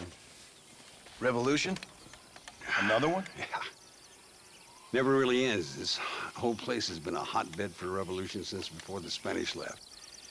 Now there's another local guy running around promising the peasants their freedom. Just like the last 2 or 3. Local government, foul bunch. Colonel Allende, he runs this place like a feudal king. He's an awful individual. Is that so? Yeah. Until someone puts a bullet in his head. Come on, let's get back to it. You gotta keep that back straight. Otherwise it makes the gun jump. Senor Ricketts, por favor, senor. Our bank wagon's under attack just outside of town. We need your help again. Whoa, slow down, Ramon. We'll take care of it. Thank you, senor. Again, you are the savior of this town. Well, my friend, are you ready to take a less theoretical exam? Sure. I don't think I ever rode with no savior before.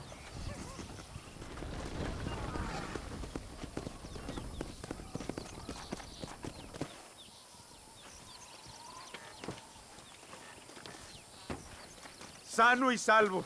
Nunca podré agradecer lo suficiente. Buy me a whiskey later, and we'll call things about even. What do you want, gringo? What are you doing here? Have you heard? There's a war going on. My name's John Marston. Been sent here to retrieve a couple of men. Can I speak to your commander? You want to talk to my boss, gringo? I guess. Because I'm not good enough for you? No, sir. You think you're better than me? You come to my country, my poor little country, and you think you can be friends with the president? Oh, sir. I'm sorry, sir. Things must have come out wrong. Maybe you can help me. You'll be sorry, friend.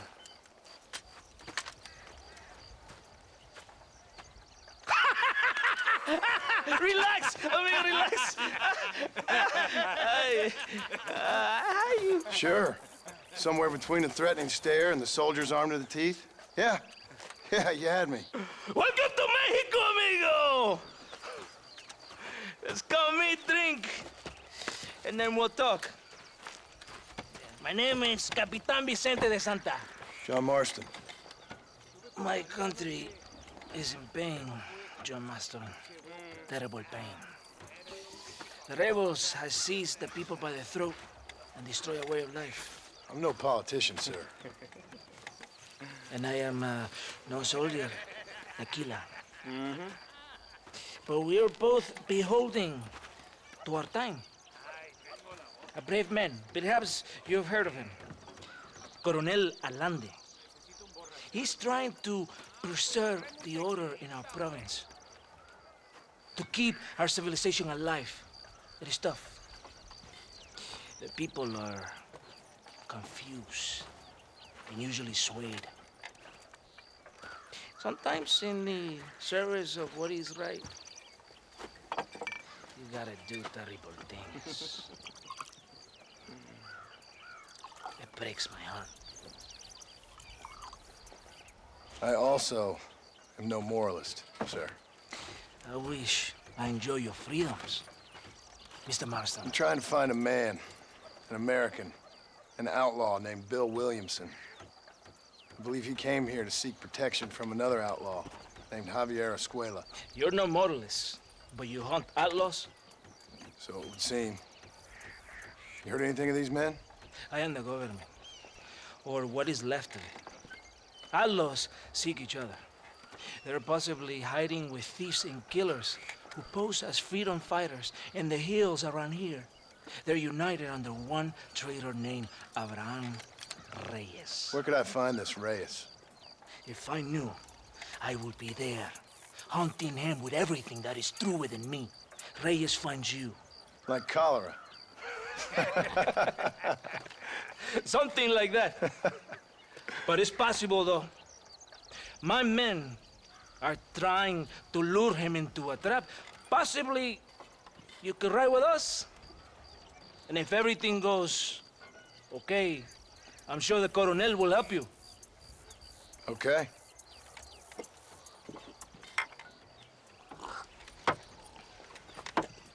¡Vámonos! Todo bien, compadre? You did a good thing for Mexico today. Colonel Allende will be very pleased.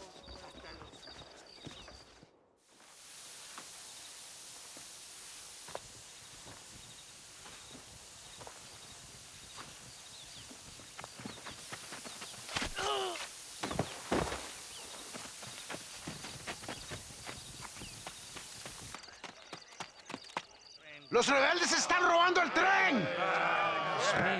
¡Levántese, perezoso, que para que le estoy pagando! Marston, you're gonna have to do something. What? You have to go out there and stop the train before it crosses the bridge. Yeah. ¡Todavía levántese! ¡Usted también! Y allá atrás, muévase. ¿Qué le pasa a usted? ¡Ay, Dios mío, levántese! ¡Ya mismo!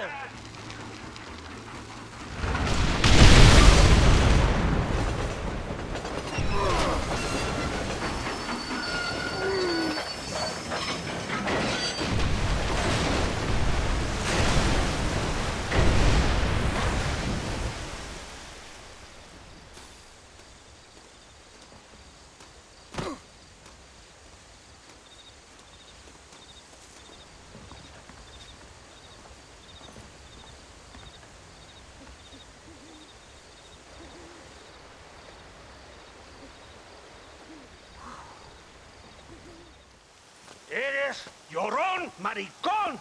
Me das asco. Hablas lealtad, pero eres transparente. Estarás aplaudiendo cuando mi cabeza está pelado, ¿verdad? No, mi excelencia. Mis hombres y yo estamos trabajando noche y día por su honor. ¿Honor? ¿Qué eres, un muchacho? Jovencito, sin vergüenza. ¿Qué diablo es este cabrón? That's the man who helped us defeat Reyes. The man I spoke to you of. A friend of Mexico. Hello, sir. Hola, gringo. So you are the bounty hunter, huh? Have you found your prey yet? No, sir. Perhaps you come to hunt me, huh? Your country loves to make trouble in mine. Perhaps, but it isn't so. Perhaps I should tie you to a horse and let it drag you around town. Or let the dogs fight you, huh? Then see what you say. I'd say the same thing.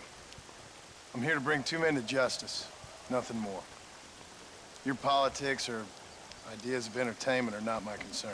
Yeah, I suppose not. Pero son tuyos. Sinceramente, espero que me encontraste alguna compañía más interesante que esa bruja que me traíste anoche. Let me ask you this, sir. Do you know anything of the men I'm looking for? Escuela is from this province. His father was a borracho, a drunk who worked as a laborer on land cultivated by my uncle. Men like that are natural allies for Reyes. My people have lived and worked here for 100 years. We brought civilization. And these people, these fucking monkeys, despise us. We brought them God! And they turned their back on him. Now I fight to help them from themselves, to save them from themselves. I see in their faces that they would kill me if they could. They see only a tyrant. That is the way it is. These people need a ruler. Well, sorry to hear that. Sorry? Why be sorry? It is a way of mankind. A fight between two forces. Que será, será. What will be, will be. But I know one thing, Senor Marston. Force, force, must be used. if you are to have your own way. I'm sure. Now, perhaps you can do me a favor while I find these men for you. After we find the men, then I'll help in any way I can. You are in no position to negotiate. Now, por favor, a bunch of these idiots men are fighting at Tesoro Azul. Now you head there and you lend your support.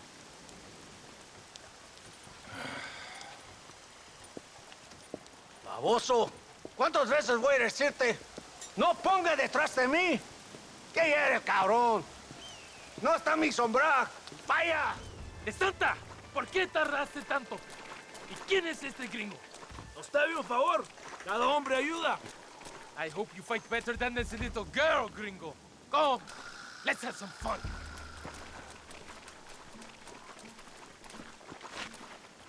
I heard the little oars crying in that house over there. Remember, nobody takes them before Allende. We did all this just to get women for Allende?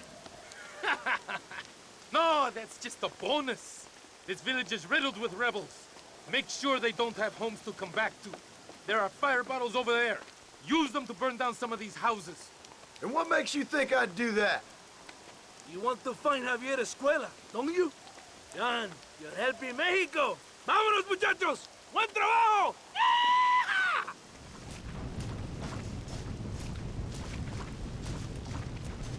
Isn't that beautiful? You really are pathetic. You need to relax.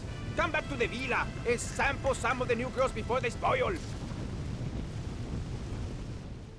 Muy interesante. Gracias, amigos.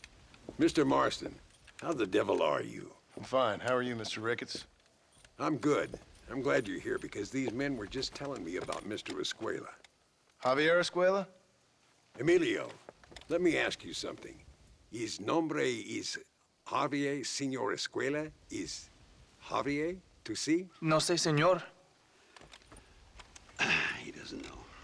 I got that bit. Ask him, was he about 5'8"? Mustache? Did he have an American in tow? A big American? Emilio, Estabacon, Grande Americano? Yo no sé. No. Again, I got that. But they do have his sister. Emilio's, I mean. She's a fine young woman, a teacher, a human being, not the clothed vermin so many people seem to have turned into. Tell him I'm sorry. When a man's family is involved, you need a little more enthusiasm than mere apologies. I have enough worries, sir. This man's problems pain me, but they're not quite my own. Those who sit on the fence make a choice in their own way. Don't you think, Mr. Marston? Of course. And what about you, Ricketts? A man living in the past? Man who ran away from home? What choice did you make? I'll tell you what choice I made. I'm a fighter, sir, and I'll fight to the end. I think we should get going.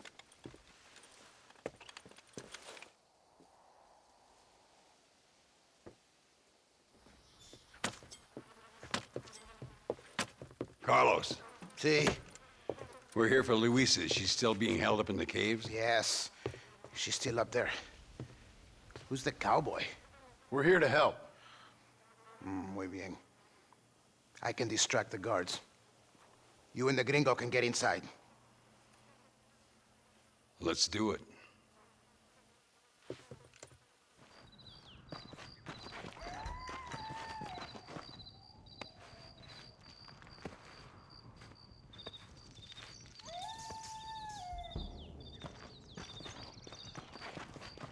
Stand back, damn it! Here goes.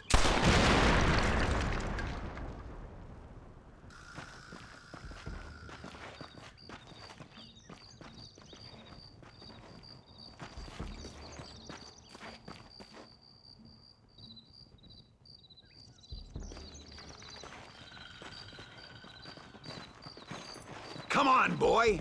Poor girl's barely alive. Thank you for saving me. You're good men. Friends of the people of this land. Was someone named Javier Escuela one of the men holding you? No, I don't know. I don't think so. But I remember that name from prison. Bad people spoke of him. I told you, John, he's still in Mexico. Okay, then. I guess we'll keep looking. Yep.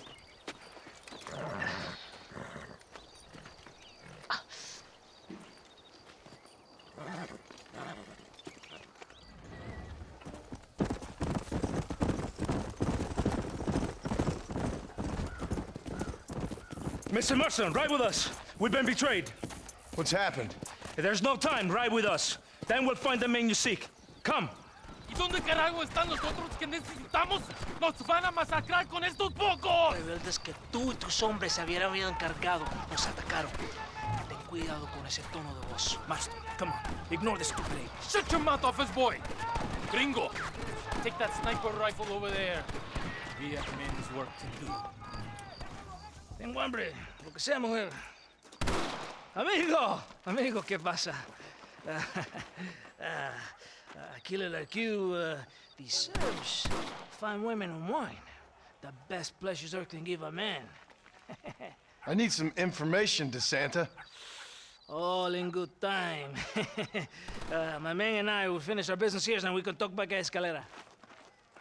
The next time I see you, I need some answers, Captain.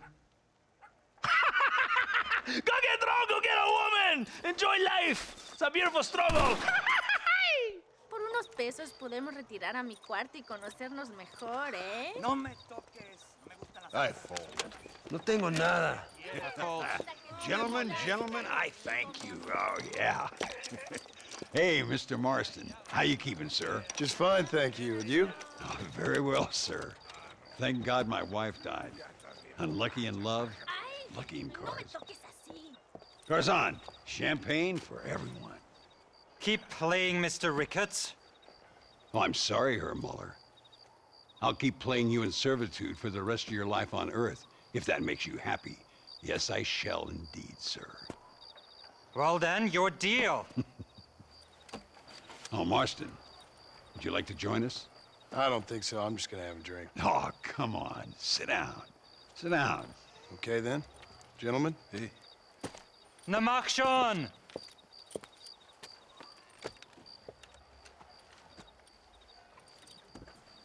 You fucking cheat!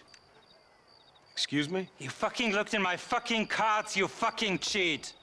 Now, Herr Muller, let's calm down. There must be some mistake. There's no mistake. Your Yankee friend here is a fucking cheat. Easy there, Germany. Calm yourself down. Oh, yeah, you know exactly what you did. Yeah, I know exactly what I did, friend, which was nothing. Now, I'd prefer it if we could all play a friendly game and no one get hurt. You planted this guy, Ricketts. Now, why would I do that? I've already beaten you. Now, calm down and let's finish the game. There's no more cards game. Ease up there, friend.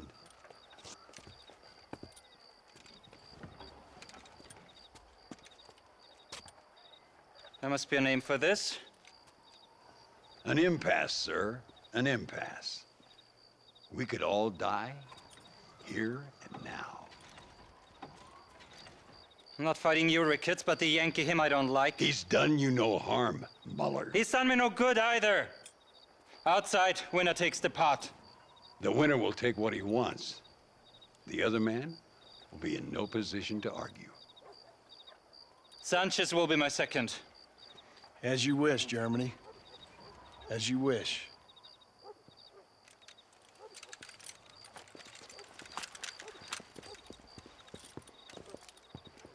Come on. We've earned ourselves a drink. I think Mr. Muller's buying. Your health. You, the man they call Marston, see? You like killing? Watch me cut her throat. Nice friends you got here, Mr. Ricketts. Tú y yo, Marston. Peleamos ahora, We fight now. Well, I must say, you tourists certainly bring peace and prosperity to this land. Then again, I doubt Muller will be missed. He wasn't much of a poker player. No pesa mucho. Está bien, mamá. Está bien. No. Señor Marston. Mamá, papá, este es el gringo que me salvó. Muchas gracias. My family's indebted to you. Forgive my English.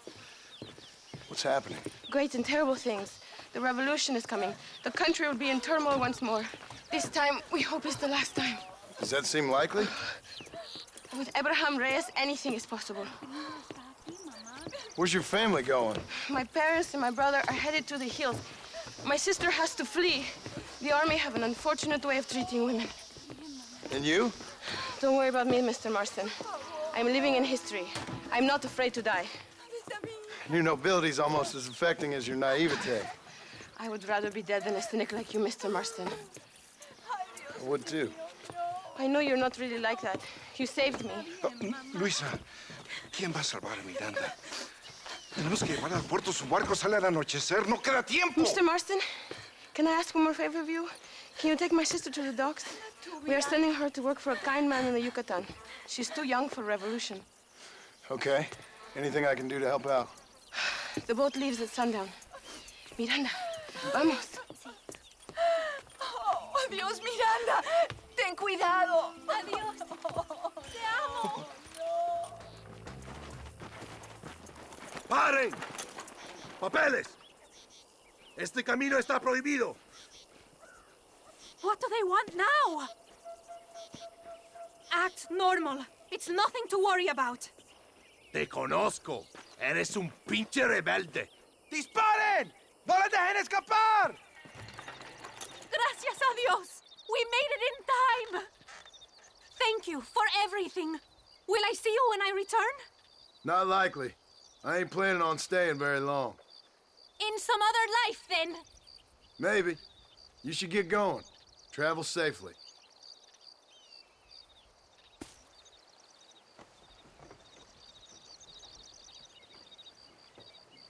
Ándeles, lindas, bien patrióticas. Dale, que ustedes son putas y lo saben. Por favor, no me obligas. Oh, mi amor, nadie te está obligando a hacer nada. Solamente quiero que animes al hombre que va a salvar a tu padre. ¿Tú quieres a tu padre, cierto que sí, linda? ¿Ah? What's going on here, Captain DeSanta? Just a little recruitment. Nothing for you to be concerned about. You boys using women soldiers now? Our costumes are none of your concern. Apparently not. ¡Santo mariconcito! ¿Me encontraste algunas chicas?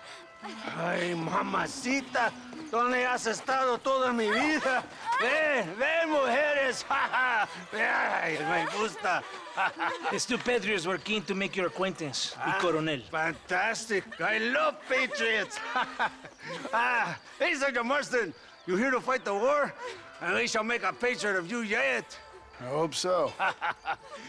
Any word of those men? Oh, yes. I heard they were riding with Reyes. I wanted to talk to you about it. De Santo, hable con él. Tell him what I wanted, huh? His Excellency, el coronel, would like to employ you in escorting a train down rebel country. The job is dangerous, but you'll have the honor of... Mira. Another patriot? Of knowing that you served Mexico in her fight against forces that would destroy our society. How much you offering? 20,000 pesos. And information as to the whereabouts of Javier Escuella. Okay, then. Mexico loves you, Mr. Martin. She has a funny way of showing it.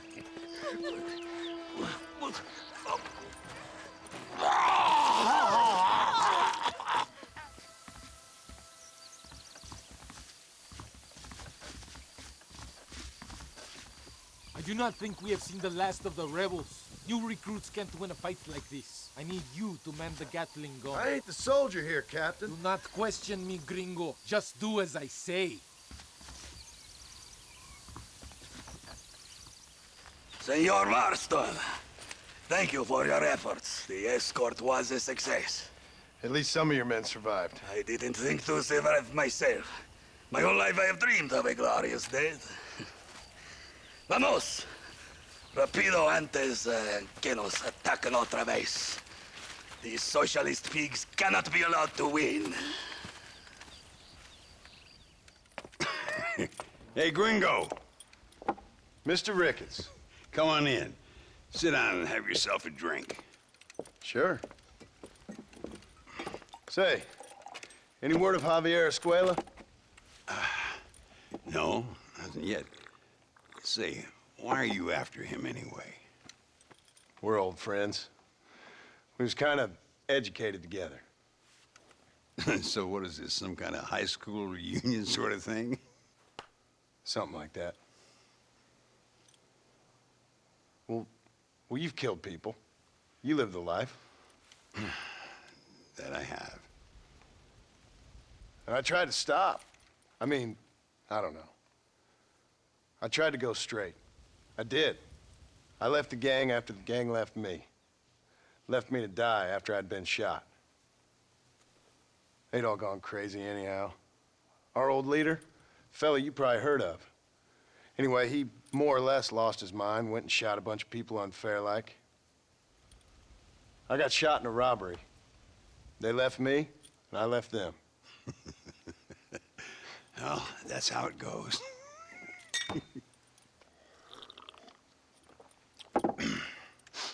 Already had me a woman, got me a farm, then I got me more trouble. Sure. Been sent to track down the men I used to run with. Track them, kill them.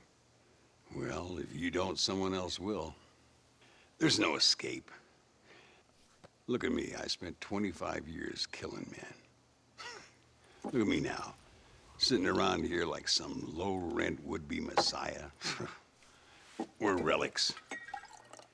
Come on, have yourself another drink and let's wallow in a little self-pity. Sounds like a plan. To your health. Mr. Ricketts! Mr. Ricketts! Thank the Lord I have found you. And you, Mr. Marston. Will you sit down? You all right? I'm well, sir. But Allende is sending more men to the death. Prisoners who have not been tried. A prominent writer, Castilla, and a local official whose only crime was not putting the small holders on the street when they were late with taxes.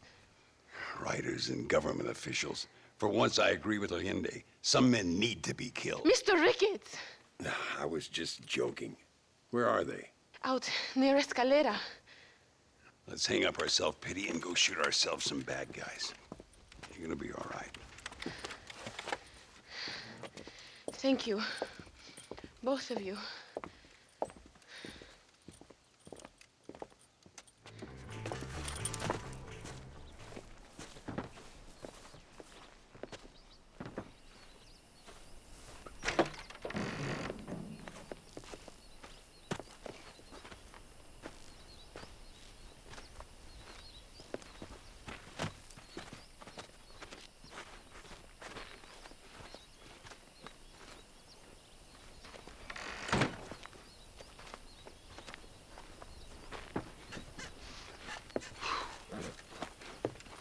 Now, we'll handle it from here. I know you got other matters to attend to. It's been nice riding with you, Mr. Ricketts. And you too. You took me back to another time. Talk to Louisa.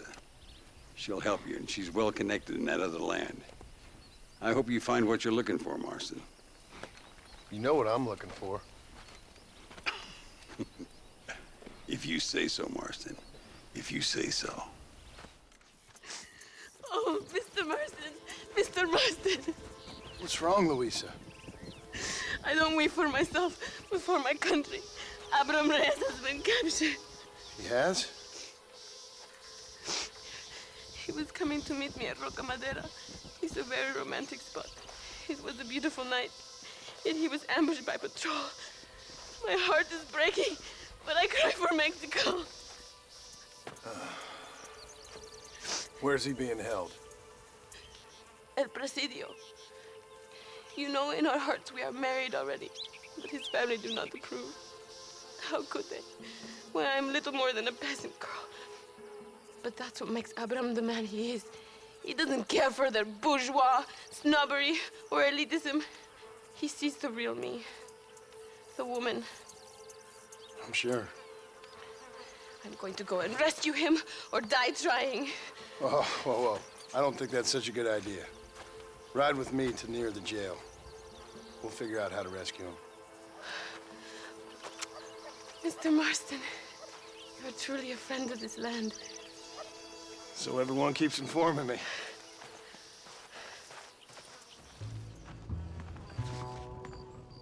Luisa sent me. We have to meet her by the river. ¿Qué? Luisa, the girl you're marrying. Oh, yes. Such a devoted thing. El amor de mi vida. Abraham, Mr. Marston. Oi! The revolution will live on thanks to you. Yes, indeed, John. You are as a brother to me. And my people need a man such as you to help our cause. My ranch is in Agave Viejo, and let me say, my brother, that we await you. Well, best of luck to both of you, but I need to find 2 men so I can return to America. No problem. I will help you find those men. And in return, you will win a people her freedom. ¡Viva México! ¿A dónde tú vas, bella? ¿Ah? Bye, John. Vente conmigo. Tú sabes que en esta luz puedo ver el fuego en tus ojos. Laura, dame la fuerza para luchar. Your Marston! Good news, good news. The Coronel himself wants to speak to you. Come. Dámelo, dámelo, besito, besita. Don't be so conventional. Look at that ass, huh? Magnificent. I'll save her for later, or I'll kill her and all her family. They're probably rebels anyway, huh? Anyways, it's good to see you, amigo. Good to see you. You know, you are a rare find. A gringo who is also a friend of our country. Bienvenido. We welcome you. Okay. Relax, relax. I have some wonderful news for you. Quite wonderful, in fact. You know the men you hunt? They have been captured in Chuparosa. I want you and DeSanta to ride out there, and then you can take possession of them. It is my gift to you for all your help, senor. Although part of me wishes that you would remain here and enjoy more of our hospitality, huh? Thank you. If it's all the same, I'd like to collect the men. I have a wife and son at home whom I miss. Don't we all, amigo? Don't we all? DeSanta, I want you to take care of Senor Marston. Vámonos, cabrón, go! Adelante! Mi amor! Mi amor!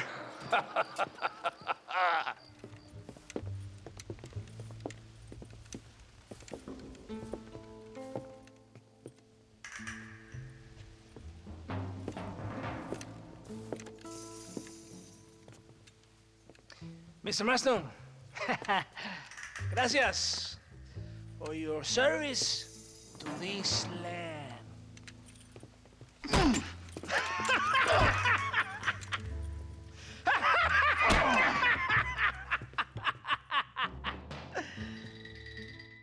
¡Levanten esta pizza, mierda! ¡Levántenlo! Marston, hey, Marston. You have betrayed this land enough. I hope you have a clear conscience, because you're about to meet God.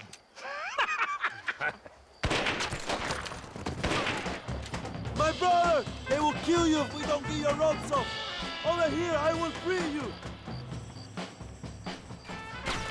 It is lucky for you, I arrived when I did. I guess we're even then. My brothers! Today, we have proven that the days of this evil regime are numbered. Soon, we shall be free, living together in a noble republic, justly ruled by fine men. But,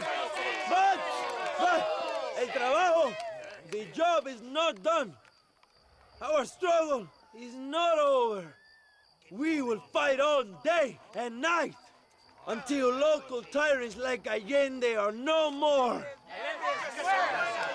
And him and all his dogs are brought to the sword. We shall be free. This time things shall be different for every man and woman in this land. And one day soon, Allende will know justice.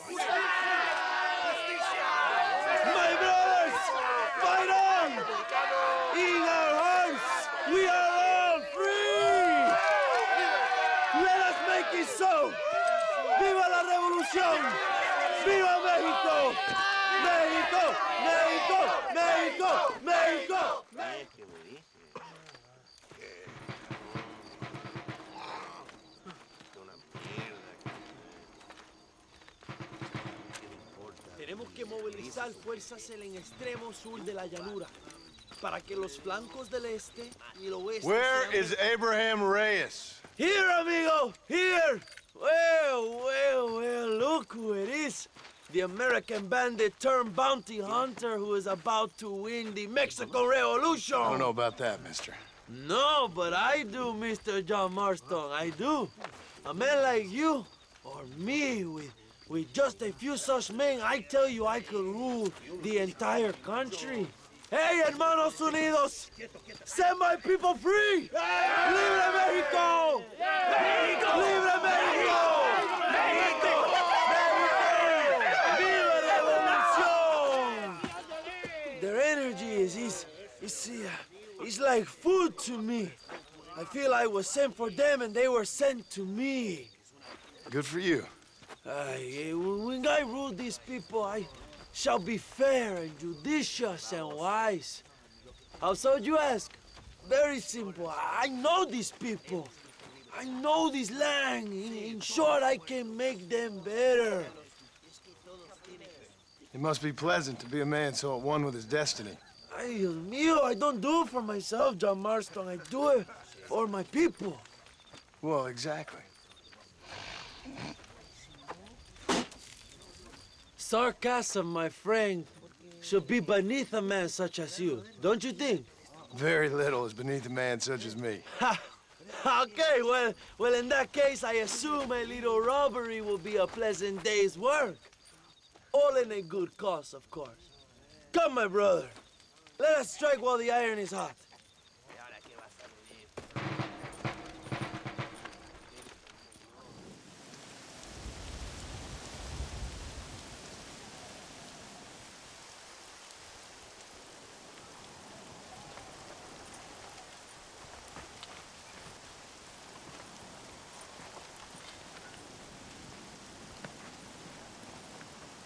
So listen, this train is filled with valuable supplies we need, but it's also filled with government troops. We'll set up a very loud distraction. You can board the train, and then you can disconnect the army cars, huh? Okay. Okay, but listen, we've got to get this done before the train rolls out of the station. You make it sound so easy. Well, did I not promise you fun times, amigo? Eh? There are too many soldiers. We must surprise them. Here, take this knife. You can use it to kill the guards quietly. Wait until I distract them. Then get on that train as fast as you can, John.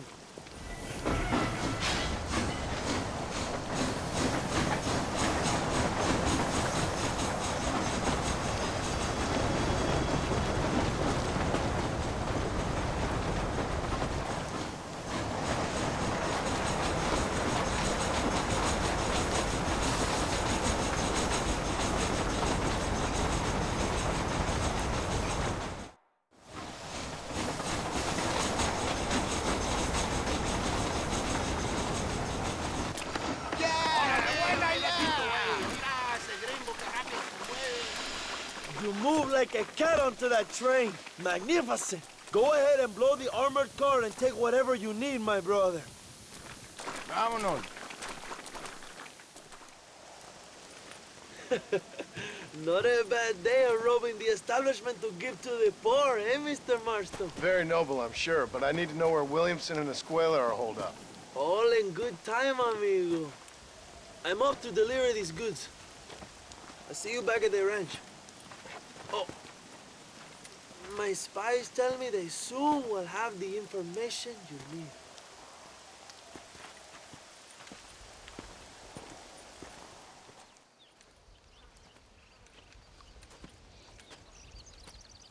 Hey, señor. You want trouble, friend? Manos arriba. Antelas.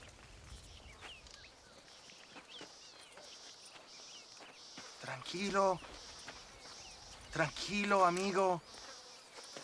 Tranquilo. Ya lo tengo. Muévase, cabrón.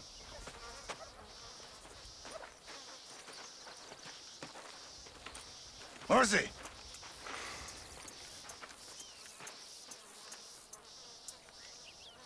El mundo es muy difícil. Tenemos que jugarlo bien. Ah, Mr. Marston, I knew you would come. Thanks for the welcoming committee. I'm sorry, we cannot be too careful. The world is very dangerous. Especially when you greet it with a gun. Please.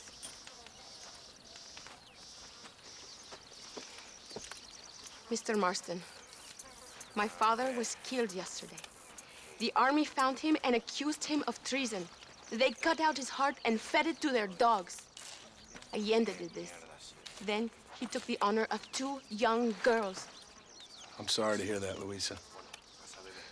My father must not die in vain. His death must mean something. It'll mean that war is brutal and unnecessary and good people die. And that's all it will mean. That is not enough. Well, you know I'll do whatever I can, but I have problems of my own. We all have problems. This is about the people. My father died for his people. For these men and for millions like them, that they may be free. While there are guns and money, there won't be any freedom, Luisa. Mr. Marston, the movement is on the brink of great victory. Allende knows this and has sent for reinforcements. Abraham Reyes asked personally that you stop them reaching Escalera. They are coming by the old trail. You must ambush them. I have my own family to worry about. Mr. Marston, I have lost my father. My mother is in the United States. My sister has fled. I have no family, just because. Please, good actions make you a good man. Then I'm doomed. But I will help you, out of respect for your loss. Thank you, Mr. Marston. Thank you. Thank you, Mr. Marston. We are a step closer to power. My father would be very proud. I hope it was worth it. I must return to Campo Mirada. Meet me there when you can. I will do my best to return the favor. Apúrese. Amas. John, thank God you have come. That wretched animal de Santa has been sent to oversee a massacre in El Sepulcro. Come, we must stop him and finally kill that vermin and all of Allende's other followers.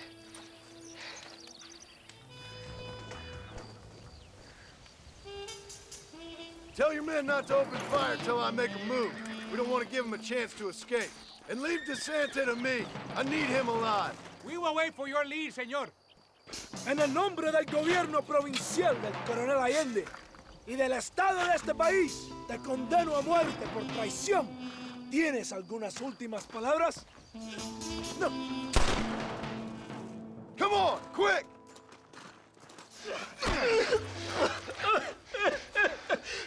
No.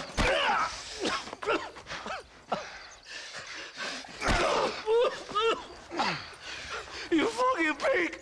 Go back to your country! Where is Javier Escuela?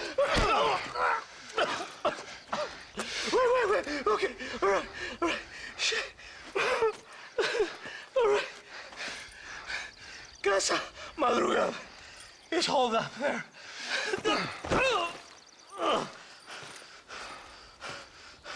Now hurry up and kill me, or just let me go, okay?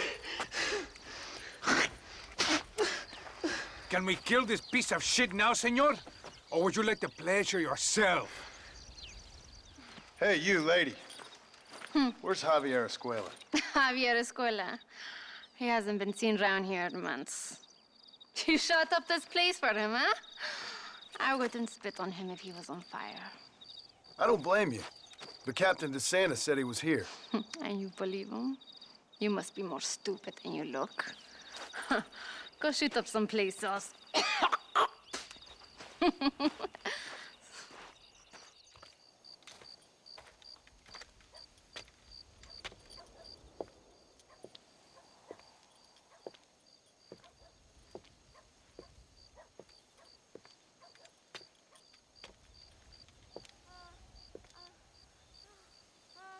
¡Ay! ¡Tú eres la mejor puta que he chingado! ¡México! ¡Qué rico! ¡Ay!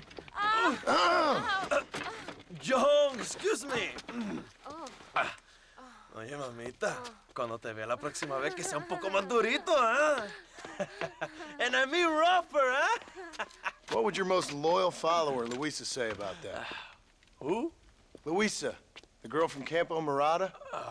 Her, a gentleman never tells, but she was a most wonderful... I just say she was increíble. Yes. Let me tell you something. I strongly recommend her. You take her when you have the chance, my brother. She thinks she's your wife. My wife? These peasant girls, they believe every word a fellow says. So naive. It's really quite charming. I love peasants. Don't you love peasants? I love them. They have such purity. Are you gonna marry her? Ha! Marry a peasant? My dear boy, don't be absurd. I'm going to be the next president of Mexico. My wife will meet ambassadors, kings, other great men. The very thought that I would marry some peasant girl with a tight gun and the hands of a farmer, well, I really don't think so. My mother, que Dios la cuide, would turn in her grave. Interesting. But come on, let's run. I've got an amazing present for you, my brother, huh? Yes? The man you seek. Together, we will bring them to justice. Let's go.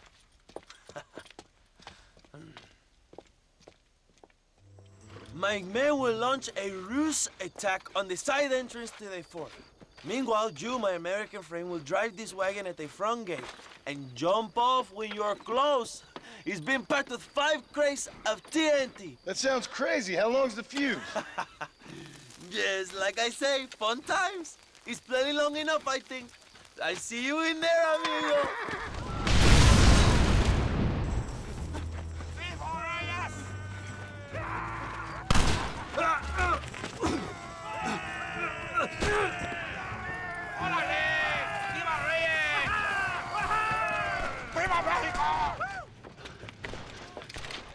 Hello, old friend.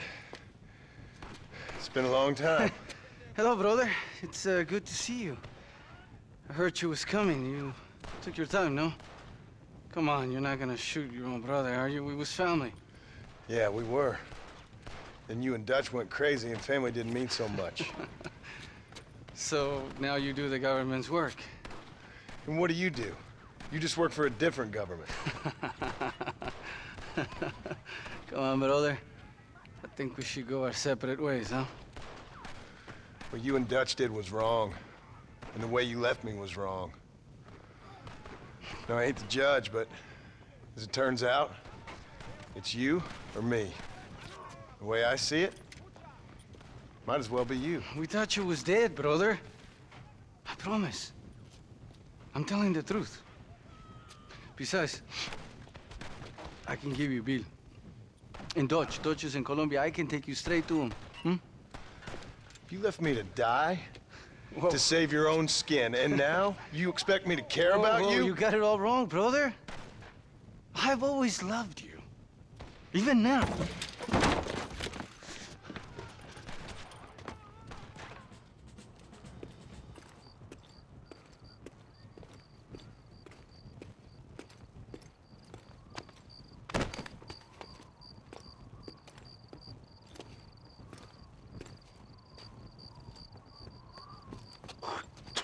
Marston, come with me. The army sent reinforcements. Come.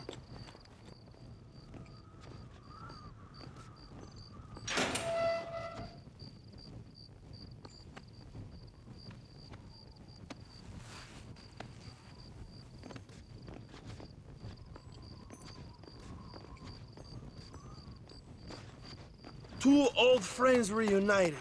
It is a beautiful thing.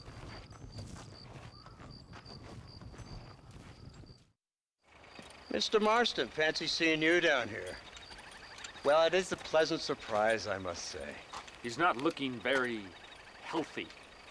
We told you to keep them alive. You should be glad to have him at all. Just remember your obligations to the government, Mr. Marston. We need you to find Williamson, then head to Blackwater as quick as you can. We have reason to believe that Dutch Vanderland is in the area. Your wife sends her regards. dale, chígatelo. Espérate, yo lo chico. ¡Cállate, pendejo! ¡Cállate, estúpido! ¡Ponle la pared! ¡Voltealo! ¡Quítate, estúpido! ¡Le voy a dar un balazo! ¡Quítate, pendejo! ¡Quítate! 1, 2, 3, ¡bang! ¡Que viva Reyes! ¡Muerte ¡Viva la Allende! revolución! ¡Calmado! ¡No, para atrás! ¡Usted para atrás! ¡Para atrás!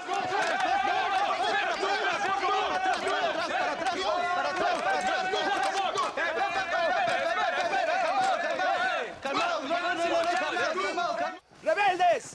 ¡Escuchen cómo explota la ¡Vamos a traidor! ¡Otra vez!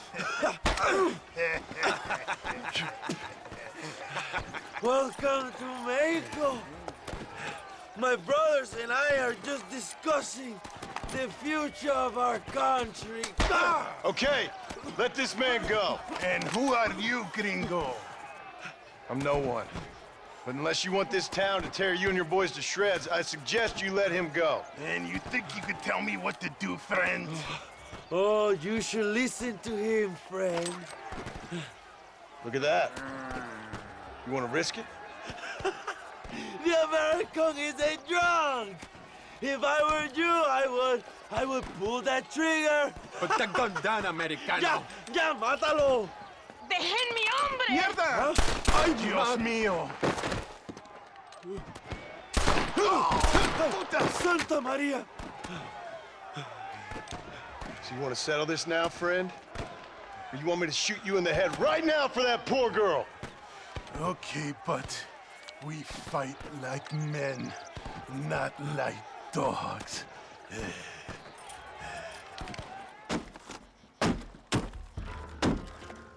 Come on! We can still get to my stagecoach! Go then. I'll cover you. What the hell are you doing? Find my freedom, pendejo! Now shut up, you dumb ape, and get out of the wagon! Apúrate! I'm coming out! Don't shoot! Here! Take Williamson. Just let me live. I will leave the country, I promise.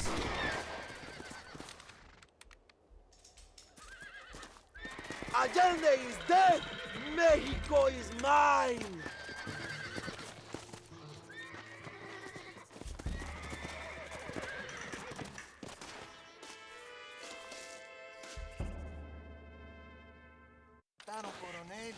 My people are free, and it is all thanks to you, John. And to the people who laid down their lives. People like Luisa. Oh, yes. She was very brave, and she will be missed. Who was she again? Your peasant girl wife-to-be? Oh, yes, of course. She will have a day named after her. Laura's Day. Luisa. What? Oh, yes, I know Laura as well. Magnificent girl. Like riding a pompous bull it was, amigo. You never saw anything like it. Anyway, enough about sport. Let's get back to politics. I trust you will join us in riding on the Capitol. I'd love to, but with Williamson dead, my jailers need me back in Blackwater. ¿Qué hacen? Levántense. Well, I must say, I'll miss you, John Marston. I doubt you'll even remember me, Abraham, but it's been an experience. Good luck with the revolution. If you win power, remember why you wanted it. Well, travel safely, amigo. Vámonos.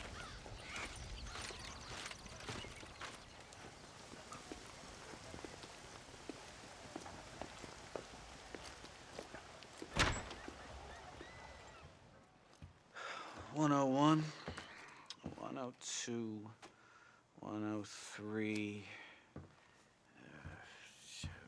$105, $106. I'm here to see Mr. Ross. 107, 109. Edgar Ross. 113. Upstairs on the right. 114. 115. 116. 117.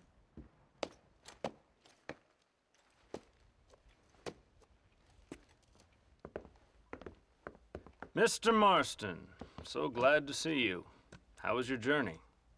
Where's my wife and son? Being well looked after. Well looked after.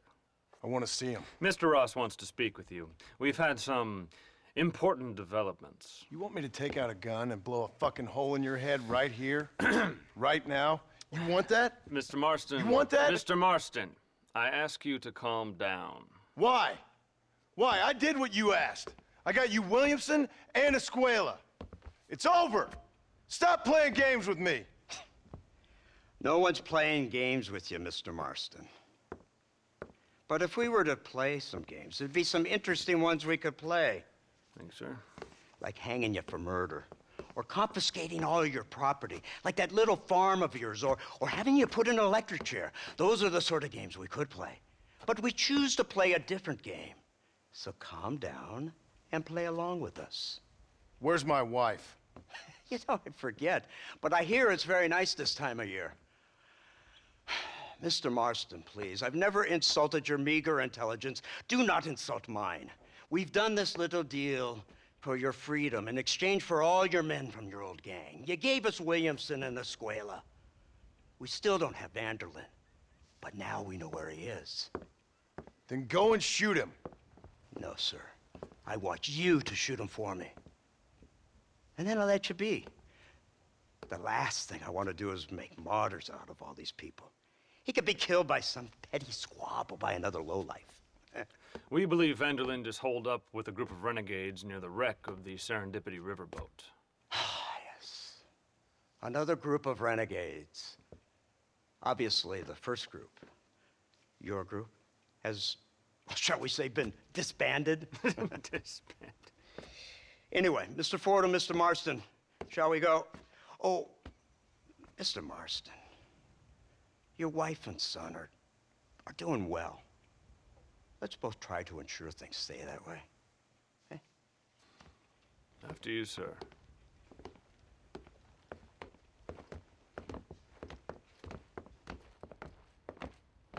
Oh, Mr. Marston, one more thing. This is for you. You're too kind. See, I have nothing but your best interest at heart. Let's hope it doesn't go off by mistake. 343. I have a patent for that, sir. This is an outrage. Ah, Mr. Marston. You're alive. Hello, Wes Dickens. Thought you were headed to Peking. So did I. So did I. A long story. But now it seems I'm being put under arrest and charged with narcotic possession or some other such nonsense. Ross, have him release this man. Why? Because he's a harmless old fraud, the kind of man that built this country. And because he helped me get Williamson. Did you hear that, officer? The man's a hero. Let him go. Come on, Marston. Moral degeneracy waits for no man. Let's hurry along. 344, 345, 347, 348, 3...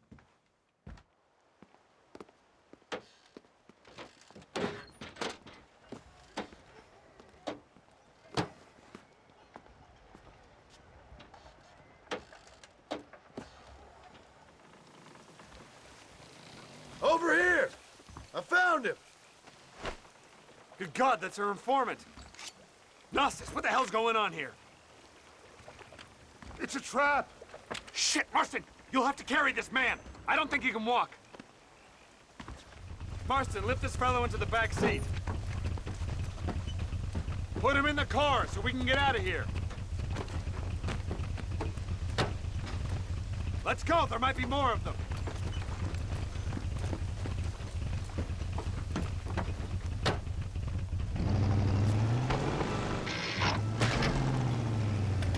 Come on, not now! What's wrong? I don't know. The motor just gave out. Well, fix it, you fool. We need to get this man to a doctor. Of course, sir. It's Dutch's men. Marston, we'll hold them off. Fordham, we'll fix that damn engine.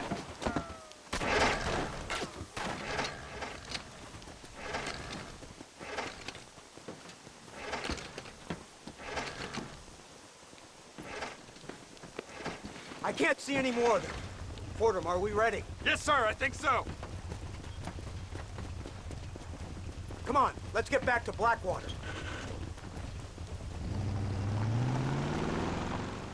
So, this is the office of an anthropologist named McDougal. He was thrown out of Yale for degeneracy. We should tell you something. Indeed, but he's been helping us deal with the natives in this area. They see him and they presume we're all idiot academics. Huh? Give me a hand here, Marston. Ah, Mr. Ross. Mr. Fordham? Good day. Good day. What on earth's going on here? Kid got shot in the leg. Beat up pretty good. We'll send a doctor. Now, McDougal, we need information from this fellow about Dutch Vanderland. Can you see what you can find out for us? Do my best, sir. Make sure you do. Professor McDougal has been a good friend of the U.S. government, Mr. Marston, just like you. Why don't you see if you can help him in his study of the native problem in this county? That's a good fellow. Incredible. Simply incredible. Hello, Professor. Hello, sir. Oh, Mr. Marston, sir. Good day. Good day. How are you? Well, my family's health and well-being are being threatened by some unscrupulous government agents, and my own hard-won freedom is under duress. But these problems aside, I suppose I'm fair. Yes, the problems of civilizing nomads. Tell me, sir, are you from Norse stock? Not as far as I know. I was raised in an orphanage. My father was Scottish. Unfortunate. You'd make an interesting case for my theory of natural population characteristics. Really? Well, yes, a white man, obviously, but with a savage spirit. Trust me, sir, I mean savage in the best possible sense. Natural nobility, but also simple, pure. I've been looking at some blood samples through my microscope, and you know what? No. Well, of course you don't. It's a remarkable breakthrough. I've been looking at the blood of both natives and white men of corresponding height, weight, and age, and you know what? Again, no. They're exactly the same. It's remarkable. It completely refutes my last book. But I'll tell you what, sir. This sabbatical in the field may have been somewhat forced upon me by circumstance, but my scholarship has benefited enormously. Would you like to partake of a syringe of cocaine? I've quite enough for two. Not right this minute, no. So it's a remarkable drug. It entirely restores the ego. It takes one back to a primal state. It helps my thinking enormously. Nastas, come on. Come in, sir. Would you like to take off your slippers? Or skin a rabbit? I know we cannot see the stars, but still my heart is pure, and we meet as equals. These savages must be spoken to simply in metaphors. No, sir. I grew up on a reservation and attended school. Oh, lovely. But I can show you what you want to see. I know where the group of bandits you seek are hiding. Both of you. Vanderlyn has attracted a following of young men on the reservation. They are turning to bad things. The savage heart cannot be conventionally civilized. I was right all along. Where's Dutch Vanderlyn based? In the hills, in Cochene. Let's go. I know a way there that is not guarded. Marvelous. It's simply marvelous.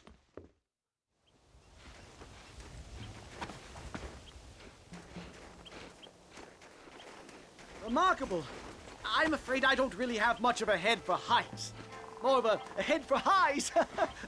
well, anyway, I'm sure Nastas will help you. I must be on my way. I've got work to do. Thanks for the help. Goodbye, gentlemen. Enjoy yourselves.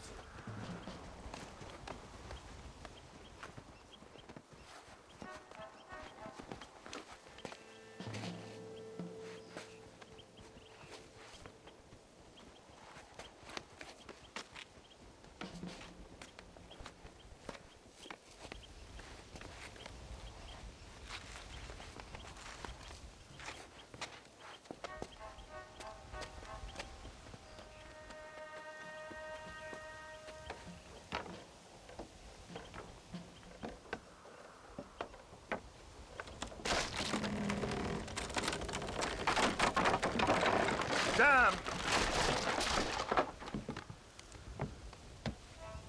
See if you can find another route, Mr. Marston. I will have a look around.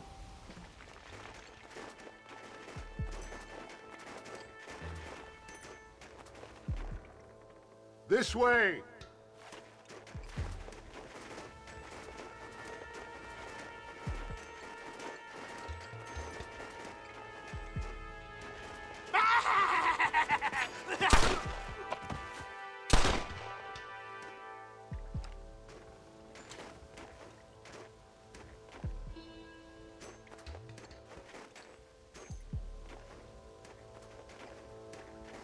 I'm hurt pretty bad. I don't think you should go any further. I'll be fine, but you go ahead. I don't want to slow you down. You sure you're all right? Just need to take it slow. Go on. I'll catch up, or see you on the way down.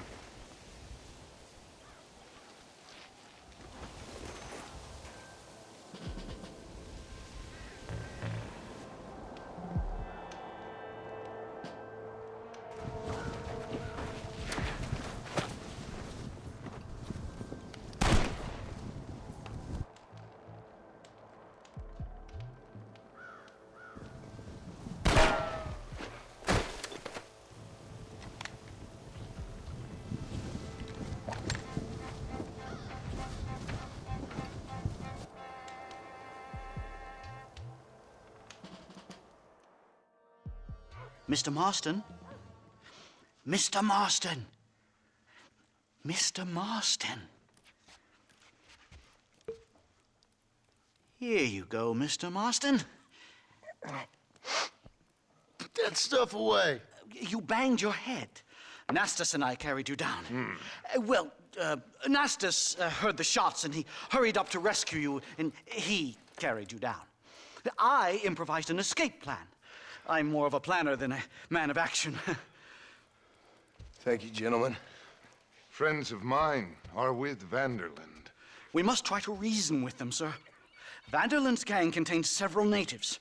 We must meet with them and try to save them from disaster. My people have already endured many disasters. Before, this was all our land. And now we have brought you civilization. Well, sure, it hasn't been easy, but it hasn't been easy for anyone, Nastas. Why, I knew a man in Yale whose father once shot 18 natives in one afternoon out in Wyoming. Oh, the man was quite traumatized. He took to lying with choir boys.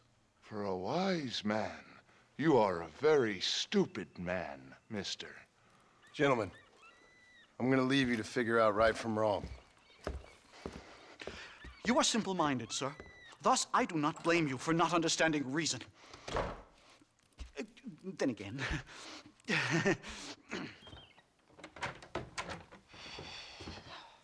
What a pleasant surprise, Mr. Marston.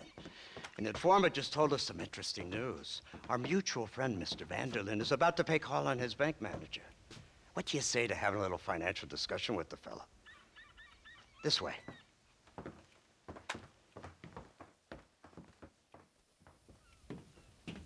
Let's get up on the roof. We'll have a clear shot at them from there.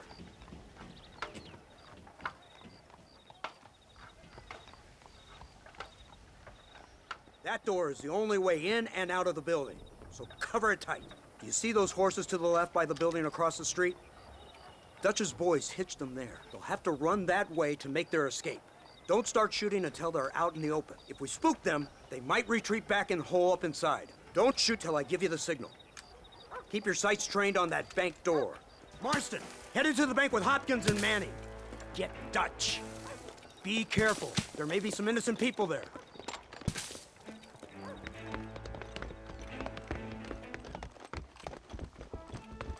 We can take them!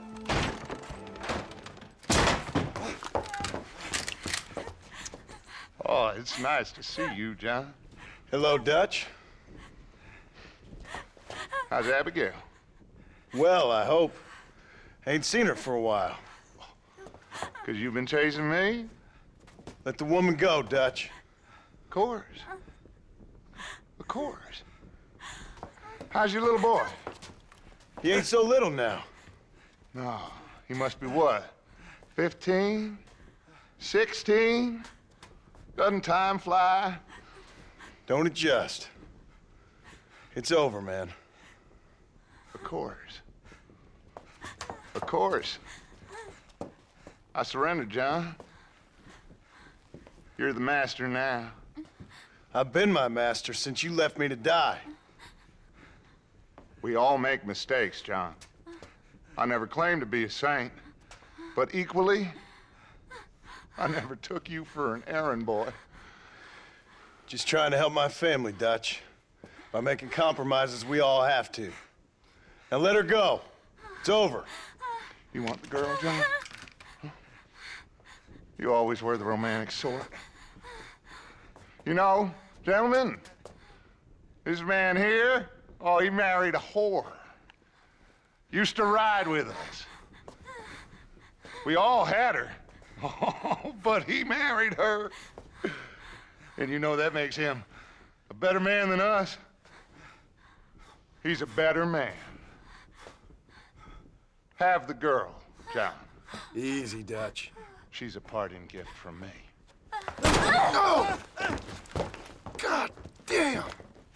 Where's Dutch, Marston? He got away. Scared to shoot him? Too much to handle? When the opportunity presents itself, I'll put a bullet in him, don't you worry. Won't like myself for doing it, but I'll do it. Ah, good man, good man. You know, at the end of this, you'll probably get a medal. I know I shall.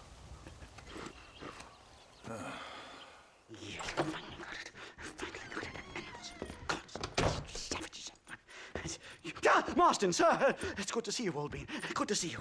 And you too, Professor. Forgive me, I am in a state of remarkable agitation, partly due to standard narcotic impulses, but also due to the fact that I have finally solved the riddle that has tormented my mind these past 8 years.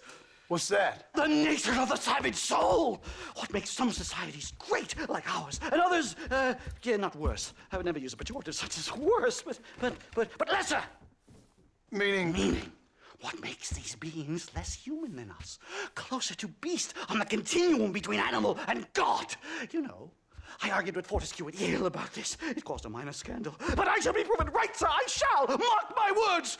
I shall show them all what civilization is all about. The redskins and the nubs at Yale. Come, sir. I have a way to sate both our desires. I will bring you, Vanderlint, and me, the evidence of savages reverting to type. Come, sir.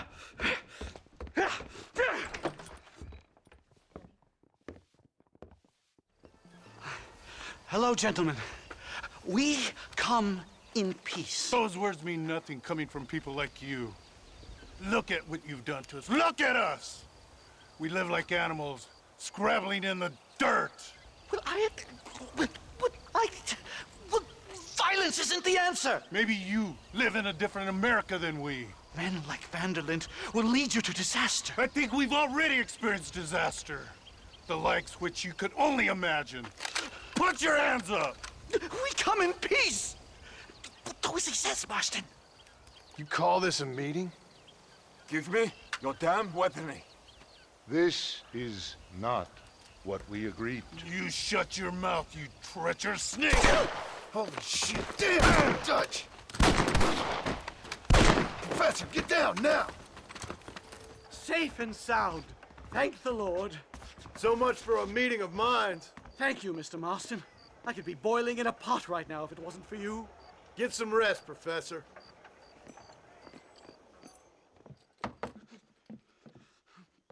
Professor! Oh, it's you, dear boy. Come in, and shut the door. What's going on? You leaving? Yes, sir. Yes, I am, sir. You know the thing that is vital, without which scholarship cannot proceed, sir? No, I don't. Not having a bullet in your flipping neck, sir. I am not cut out for this. No, I'm not cut out for this at all. Nope. They're fucking savages! Savages! I think we all are. Not me, sir. I'm from Connecticut. I'm a professor at Yale. I write books. I do not deserve to die out here. Where's my tincture? Oh, yes.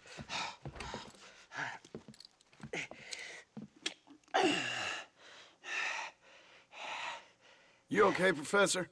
Oh, dandy, sir. Just dandy. Oh, great heavens above! Is that you, John? Hello, Dutch. I think that's what they call two for the price of one out here in this wonderful place. Maybe so, Dutch. You and your friend there, the professor, we're gonna kill the both of you. Why you want to do a thing like that? I don't know. Sport, I guess. Fair enough. Why don't I come out there? We fight. Let the professor go and send your boys back to their families. Well, that sounds like a beautiful plan, John. Only problem is, my boys here, they already lost their families a long time ago. We aren't thieves, John.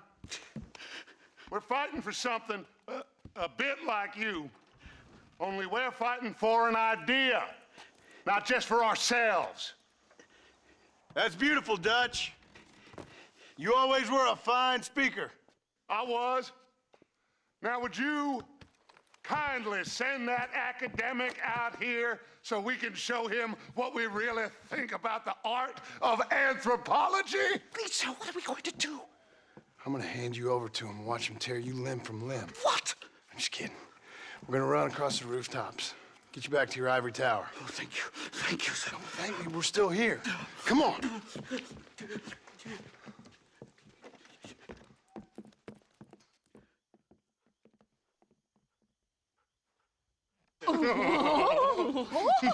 Yes. Oh, come here. Oh. Good day, sir. Madam. Look here, sir. What is the meaning of this outrage? You two stay down and shut up.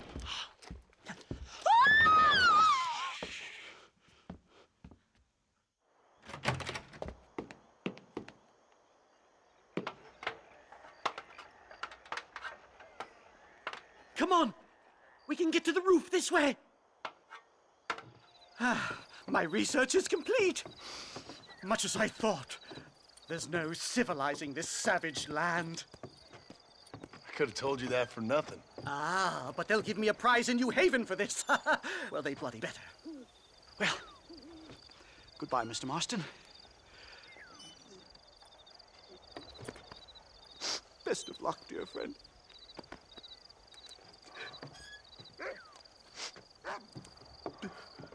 So long, Professor. So long, sir.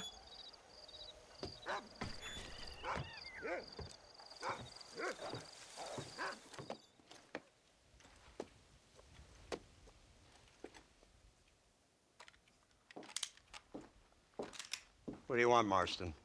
My family. I've done what you asked. No, you haven't. This is the land of opportunity, and I gave you the opportunity to save your family, and you failed. How could I possibly reward you? Marston, you're a public menace. We should have had you killed. I wish you had. But since you didn't, where's my family? Oh, spare me the noble savage fall on the sword tripe, will you, old boy? It's nauseating. You don't wish to be dead. You're an insignificant creature desperately clinging on to life like the rest of the scum in this town. Yeah, I know it's tough. You like Dutch. He's a charming fellow. He makes sense. He's like one of those nature writers from back east. Only he takes things a tiny little step too far. Rather than just loving the flowers and the animals and the harmony between man and beast, he shoots people in the head for money and disagreeing with them. He's a goddamn killer. Now, I'm not a great intellect, but the metaphysical leap from admiring the flower to shooting a man in the head because he doesn't like the flower is a leap too far. So, I know it's easy. You see, me and Archer, we're the bad guys. We enforce the rules. Now, while the rules may not be perfect, they're really not so bad. Exactly. What's the alternative? Yeah. See, I'll tell you what the alternative is. It's not complicated. It's about one man and his gun versus another man. Sure, civilization may be dull, but the alternative, Mr. Marston, is hell. And the way you enforce this civilization, this freedom for men to like or not like flowers, or whatever in God's name you were just talking about, is to kidnap a man's wife and son? Well, I know there's contradictions. I'm not going to lie to you. Yeah, as I said, I'm not a great intellect.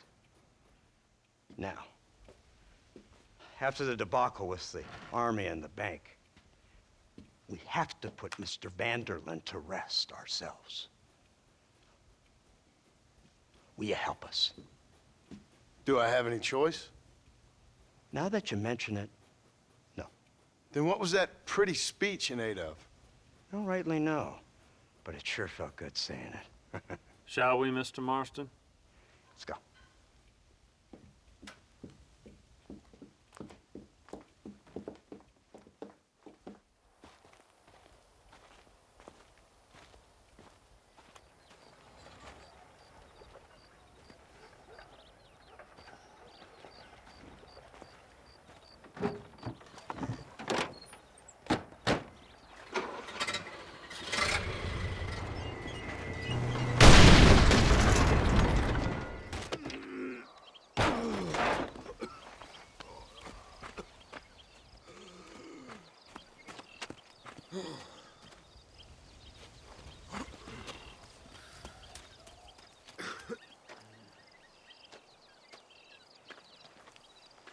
Well, Mr. Marston, it seems like your mentor Dutch no longer looks quite so kindly to his student. That man is insane.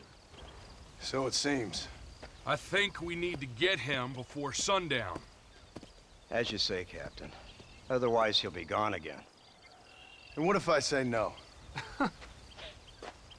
Now, before I shoot you myself, let me just point out the obvious. The one person we have left that can appeal to Mr. Vanderlyn is the last person we know who knows him. Your wife. That won't be necessary. Mr. Ross, Captain, let's go.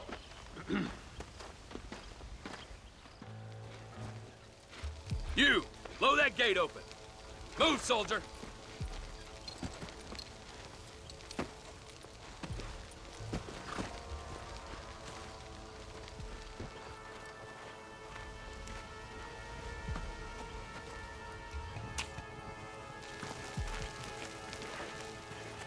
Go! Get down!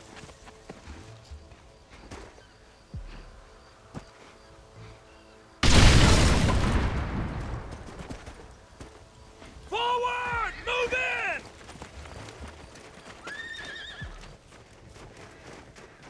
Right, Marston. We'll take 2 men with us. The rest will stay here and take care of the wounded. They'll plant charges at the gate. You and I'll provide the cover fire. You tend to your wounded. I gotta face Dutch alone. Looks like it's me and you, John. You should have stayed at home. Son of a bitch! God damn it! You'll never take me alive, John. It's over, John. I ain't leaving here without you.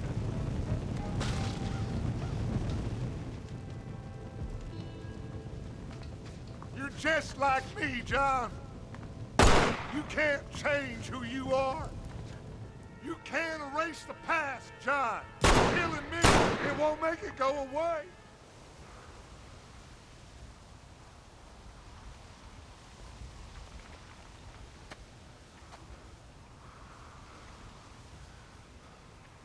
Hello again, John. Hello, Dutch. We gotta stop meeting like this. Sure. I got a plan, John. You always got a plan, Dutch. This is a good one. I don't doubt it. We can't always fight nature, John. We can't fight change. Can't fight gravity. We can't fight nothing. My whole life, all I ever did was fight. Then give up, Dutch. But I can't give up, neither. I can't fight my own nature. That's a paradox, John. You see? Then I have to shoot you. When I'm gone, they'll just find another monster. They have to. Because they have to justify their wages. That's their business.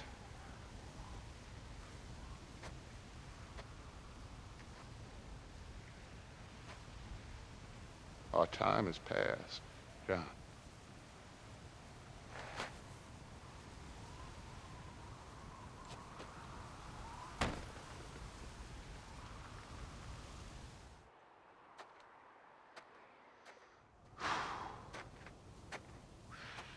So at the end, you didn't have the guts to shoot him. The man's dead, Ross. Sure. Can I see your gun?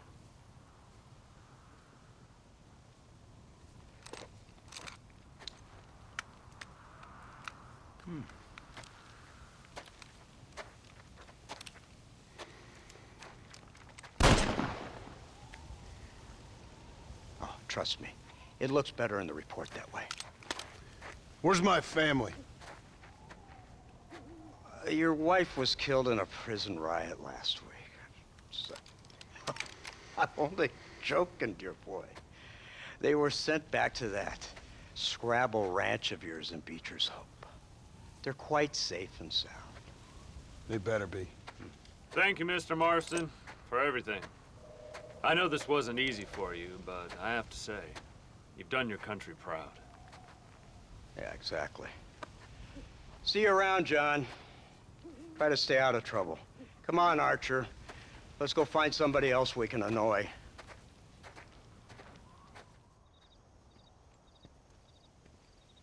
Abigail! Jack! Anyone here?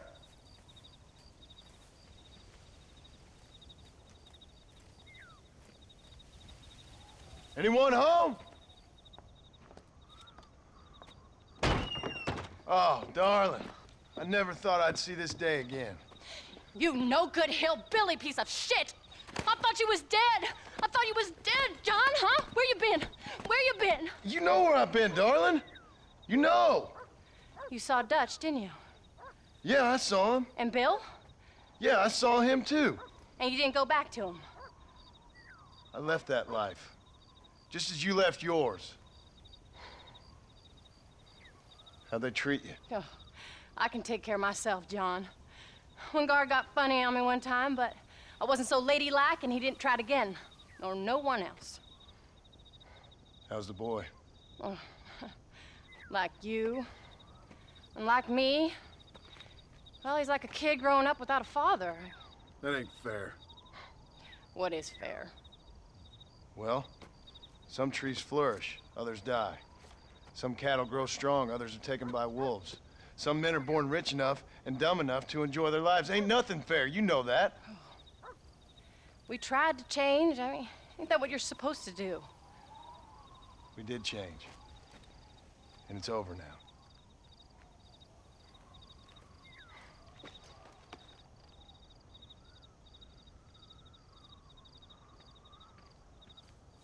Jack! Jack, come here, boy. Hello, sir. Come here. How you been? Coyotes ate all the chickens and poachers took the cattle. I tried, Father. I tried. I know you did, son. I know. And don't you go blaming me, boy. Don't you go blaming me. I ain't blaming no one, old man, but since you're still alive, there's 4 mouths to feed. And no cattle. That's a nice way to greet somebody. Why don't I get the warm and tender embrace? Consider the fact I ain't put a bullet in your embrace, old man. You were supposed to look after the place. I did. Well, I did my best. Thing is, there was too many of them. I thought you was dead. I wasn't drinking. Hold your excuses until you figured out which one to use. Jack, go get your bags packed, boy. We got work to do. We leave in the morning. Go on. Yes, sir. Where are you going? Well, it's getting kind of dark now, but in the morning we've got to go get ourselves some more cattle. I've got friends at McFarland's ranch. It's over in Hennigan's stead who can sell us some. Now, Abigail, I hope you learned to cook. Yes. Didn't I say, rather than some prison, they actually kept me incarcerated in a cooking school for young ladies.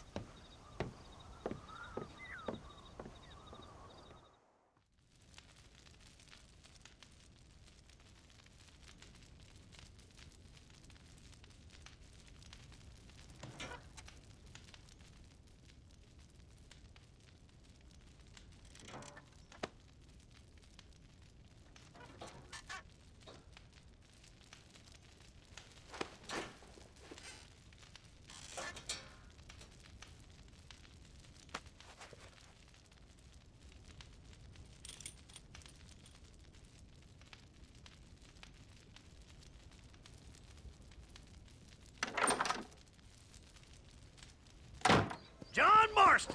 Now, there's a face I thought I'd never see again. Some of our public servants in Blackwater sent you back on another homicidal errand to protect and save us from Lord only knows what. Thankfully not, sir. I was hoping you might still be able to sell me some cattle. My boy, it would be a pleasure. Bonnie's out in the crowd now. She'll be more than happy to help you.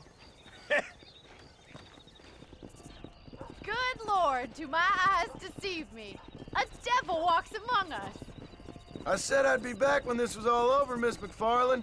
After the barn fire, you remember? Of course I remember. I just didn't believe a word of it. So, you've come for some cattle?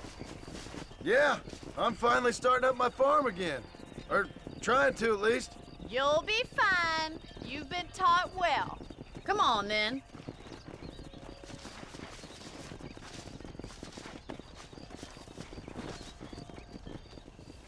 Did a good job, son. Nice shooting. Thanks, Pa. Make a rancher of you yet.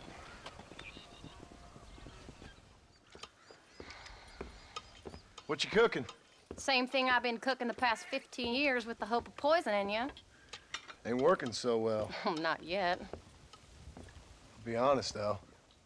Tastes bad enough to kill a man. I never was much of a cook, but I did try to be a good wife. And you have been. Given what we was and what we came from, I think we've gone and done okay. I look at Jack, I look at him, and I think we've been blessed. Maybe he can be something more. He's a good kid.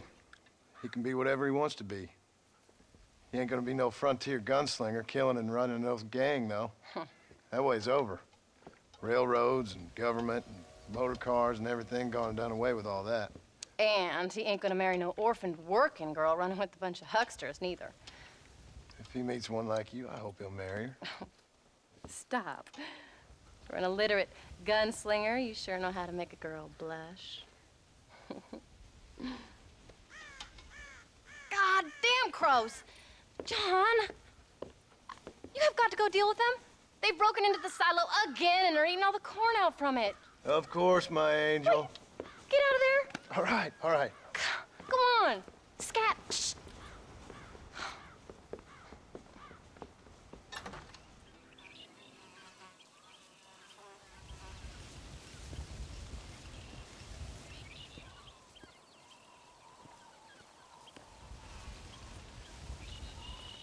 What's the book, boy? Nothing, sir. What's it about? Well, it's an adventure, sir. set out in the West, and it tells this amazing story of how people killed the savage Redskins and how this man, this brave man, hunts the man who killed his father. I'm glad you're enjoying it. Talking of adventure, how'd you like to learn to track elk? Really big ones in the valley this time of year. We could use the meat. Well, I know you'd rather read your adventures. Trust me, this can be very enjoyable in its own way. I suppose maybe it's a little less dramatic. So, let's go, come on. You may get to see me get gored by some massive wild beast. Then you can write a story about that. Very funny, Paul. I've forgotten how funny you was. Grab your things. Oh, Paul, that was so much fun. I can't rightly believe it. Just like in the books. We'll do it again soon. Now get to your chores.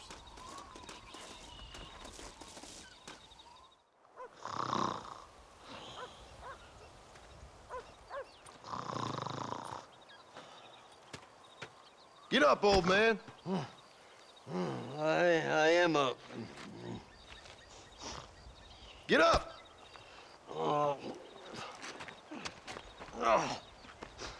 There, I'm up. Well, thank the good Lord you're back. Nothing worse for an old man than sleeping in the warm afternoon sun. You want a long sleep, Uncle? That can be arranged. It'll cost me less than food. You always was a hard and nasty man, John Marston. You always was a useless, conniving thief. And where's them cattle? Did you take them to pasture? It's coming around to that. When exactly? It's easy to pick on the elderly. It's easy, but it ain't dignified. Come on, old man. We'll do this together.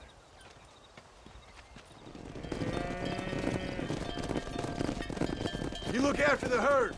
I'll ride back. No thanks. You got your pound of flesh from me today. What are you looking at, old man? There's some Mustangs and some such out there beyond that ridge. Wondering if it was worth getting you and going to round some of them up. Fair enough. We're nearly out of money. Ranch is in turmoil. We may not make it through the winter. What could we possibly want with some good quality horses? Come on. That tone of voice ain't so becoming on you. Makes you seem all pent up and angry like some Blackwater would-be business tycoon with a bad case of hemorrhoids. I'll give you a bad case of someone just shot me in the head if you don't hurry up. Make sure there's enough fresh hay. We need to keep them strong. All right. Damn, a little gratitude wouldn't kill you.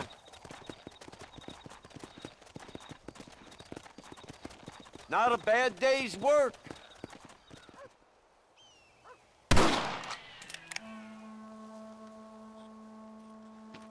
You're tensing up. I'm not. You are. Your back's tense and it's making the rifle jump. You're holding it wrong. Here, let me show you. I don't need you to show me, Paul. I guess not. Don't show me and you'll just run off again or something. It's better I teach myself. I ain't going nowhere. Whatever you say, Paul. Don't be like that. Sorry.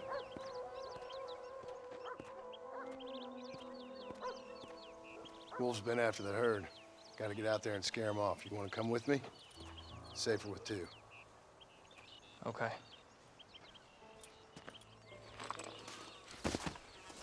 You're turned into a decent hunter, son. But try to stay out of trouble.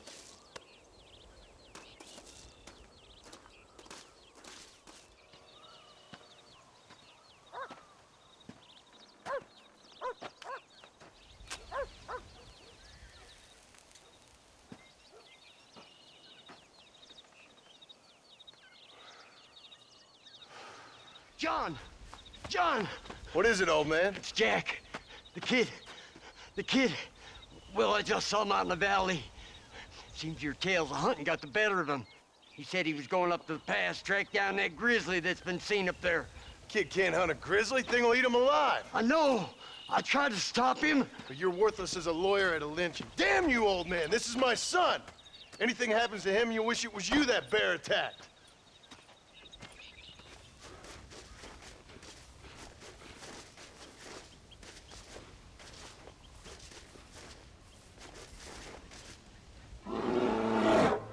Paul, help me!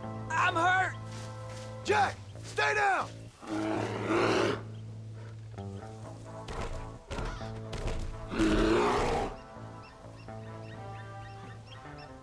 What the hell were you thinking going off on your own? You're just a boy. No, I'm not. I can skin an elk, break horses. Come on, let's get you home.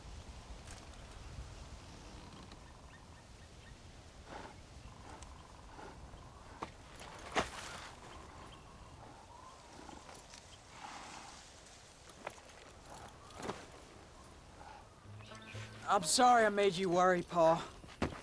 Don't be too eager to grow up, son. Ain't as much fun as it looks. When you're ready to hunt bears, I'll take you.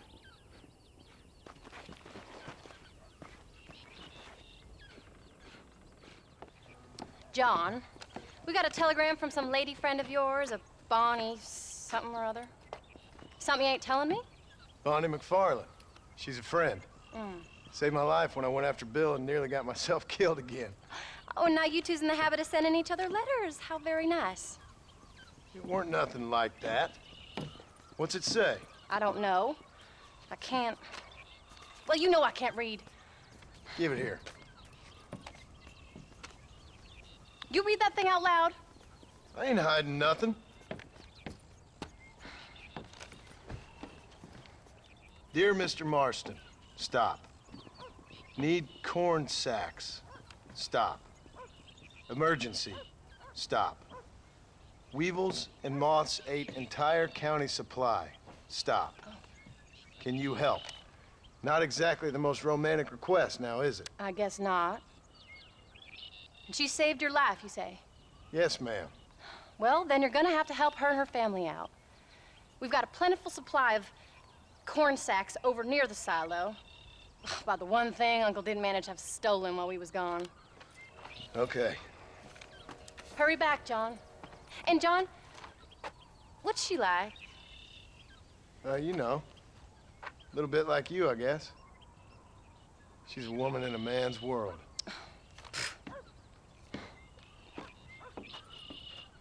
John, wait! I've changed my mind. I'm coming with you. You came. Thank you so much. We lost the entire harvest. Miss McFarland, I'd like you to meet my wife, Abigail. Oh, ain't you quite the gentleman all of a sudden? It's a pleasure to meet you, Mrs. Marston. Likewise. Thank you for saving my husband's life and for teaching the miserable goat some manners, among other things. I didn't teach him anything. I know better than to try to change a man. You should meet my father.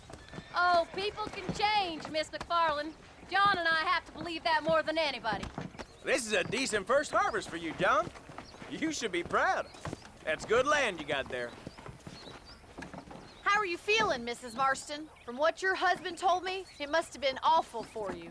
I've been through worse, and I knew he'd be back before too long. He can't cook a meal to save his life. Abigail, in my darkest hours, when I was most homesick, just the thought of one of your rat meat stews kept me pushing forward. Well, about as amusing as a weeping saddle sore, ain't he, Miss McFarland? If you're gonna start yammering about women's work, John, I'd say you might be in the wrong company. I'd say so, too. I never felt so outnumbered.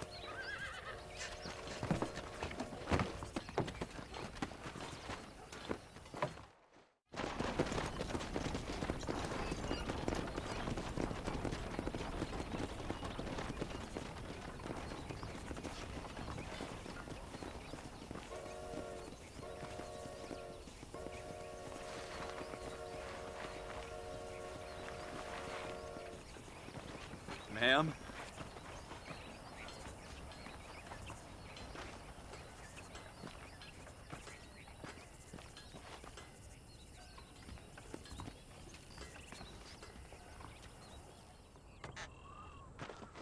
We did good today, John. I guess I better go fix us something to eat.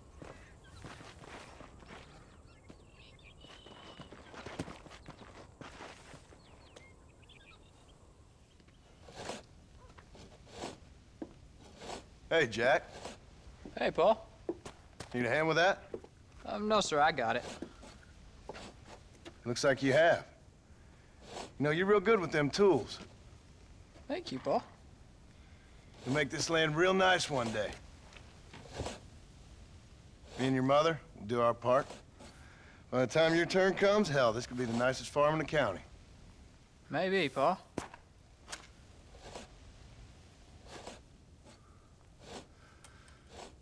Just gotta learn to shoot straight or you'll get yourself eaten by some animal. Very funny, Paul. Thank you, son.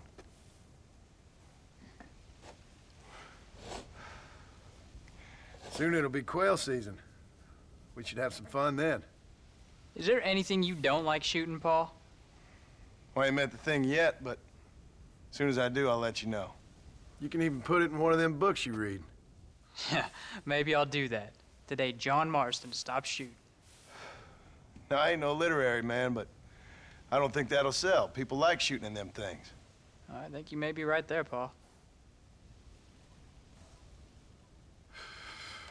So, you ever hear talk about them machines that can make a man fly? Well, sure, Paul. Everybody knows about that. You know they're going to be bringing one of those machines around the country next year for a demonstration?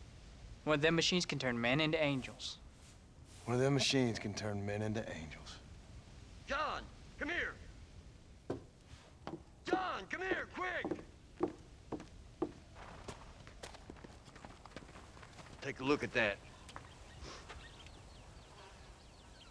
Jack, go into the house, lock all the doors. Whatever happens, don't come outside. You hear me? Whatever happens.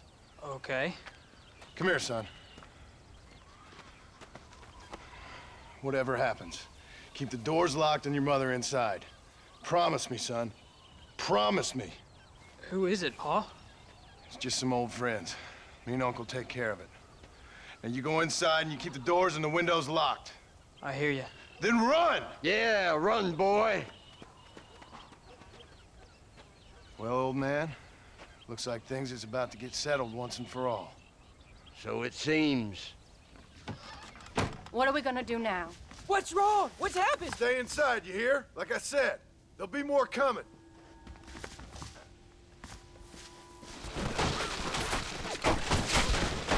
Uncle, are you all right? Damn it! I'm hit.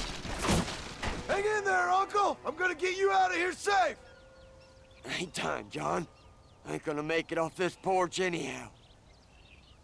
You take Jack and Abby. Take them and don't worry about me. Just get them out of here. No! Uncle, please! Oh my God! They killed him! Come on, son! Ain't nothing we can do for him now!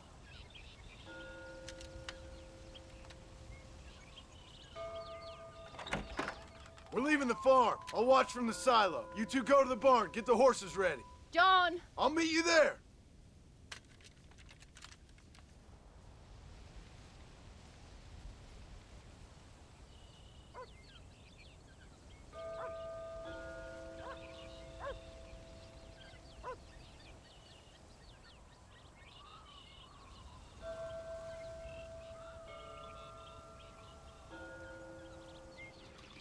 Hey, come on. Now listen, Jack, darling, get on this horse. Get out of here. Go find a place to hide. You're coming with us, Paul. I'll catch up. You keep riding and don't look back. And don't be worrying about me, you hear? Now get going. You stay out of trouble, John. Ain't no trouble, Abigail. Ain't no trouble. I love you. I love you. Now go! Get!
No.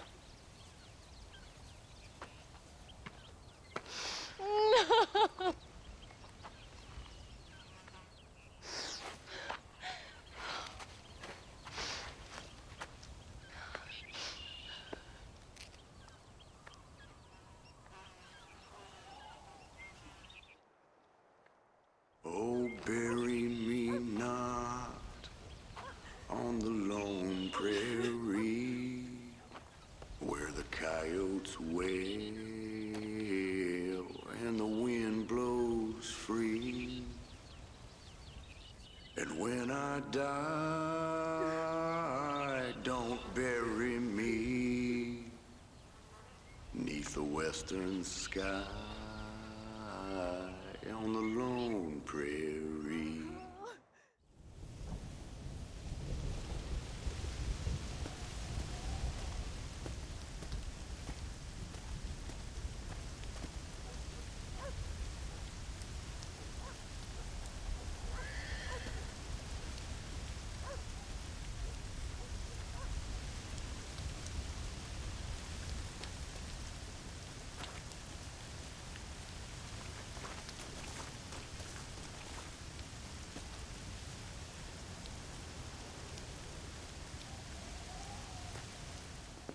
Hello, sir.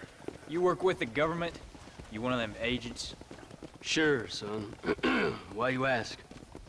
Did you work with a man named Edgar Ross? I have something for him. Edgar Ross? No, but well knew of him. A fine man if he wanted results. Won himself a chest full of medals. I think he went and retired about a year ago. Last I heard, him and his wife moved out to a cabin on Lake Don Julio. Lucky guy, getting to take it easy. He's fighting crime in this dump, that's for sure. Well, thank you for the information, mister. Excuse me, ma'am. Hello, young man. Hi. What are you doing out here? Are you out visiting the lake with your family? No, ma'am. I was looking to deliver a letter to Edgar Ross. Oh, that husband of mine. That bureau just won't get its talons out of him, even though he's retired. Edgar gave them some of the best years of his life. They ought to let him retire in peace. They'll not rest till they've killed him with worry, and he's such a sensitive man. I'm sorry, I shouldn't get so angry. I don't suppose any of this is your fault. There's no need to worry about him nowadays. Well, where is he?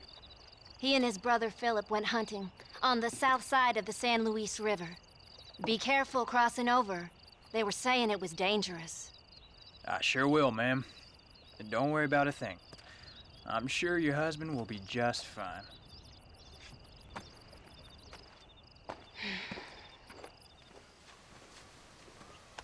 Hey there, mister. How's the hunting? Oh, pretty good, son. Got me a few rabbits, coyote, elk. Still looking for some trophies for the parlor. I've got a letter here for Edgar Ross. You know him? I heard he was down in these parts for his wife. Yes, I know him. He's my brother.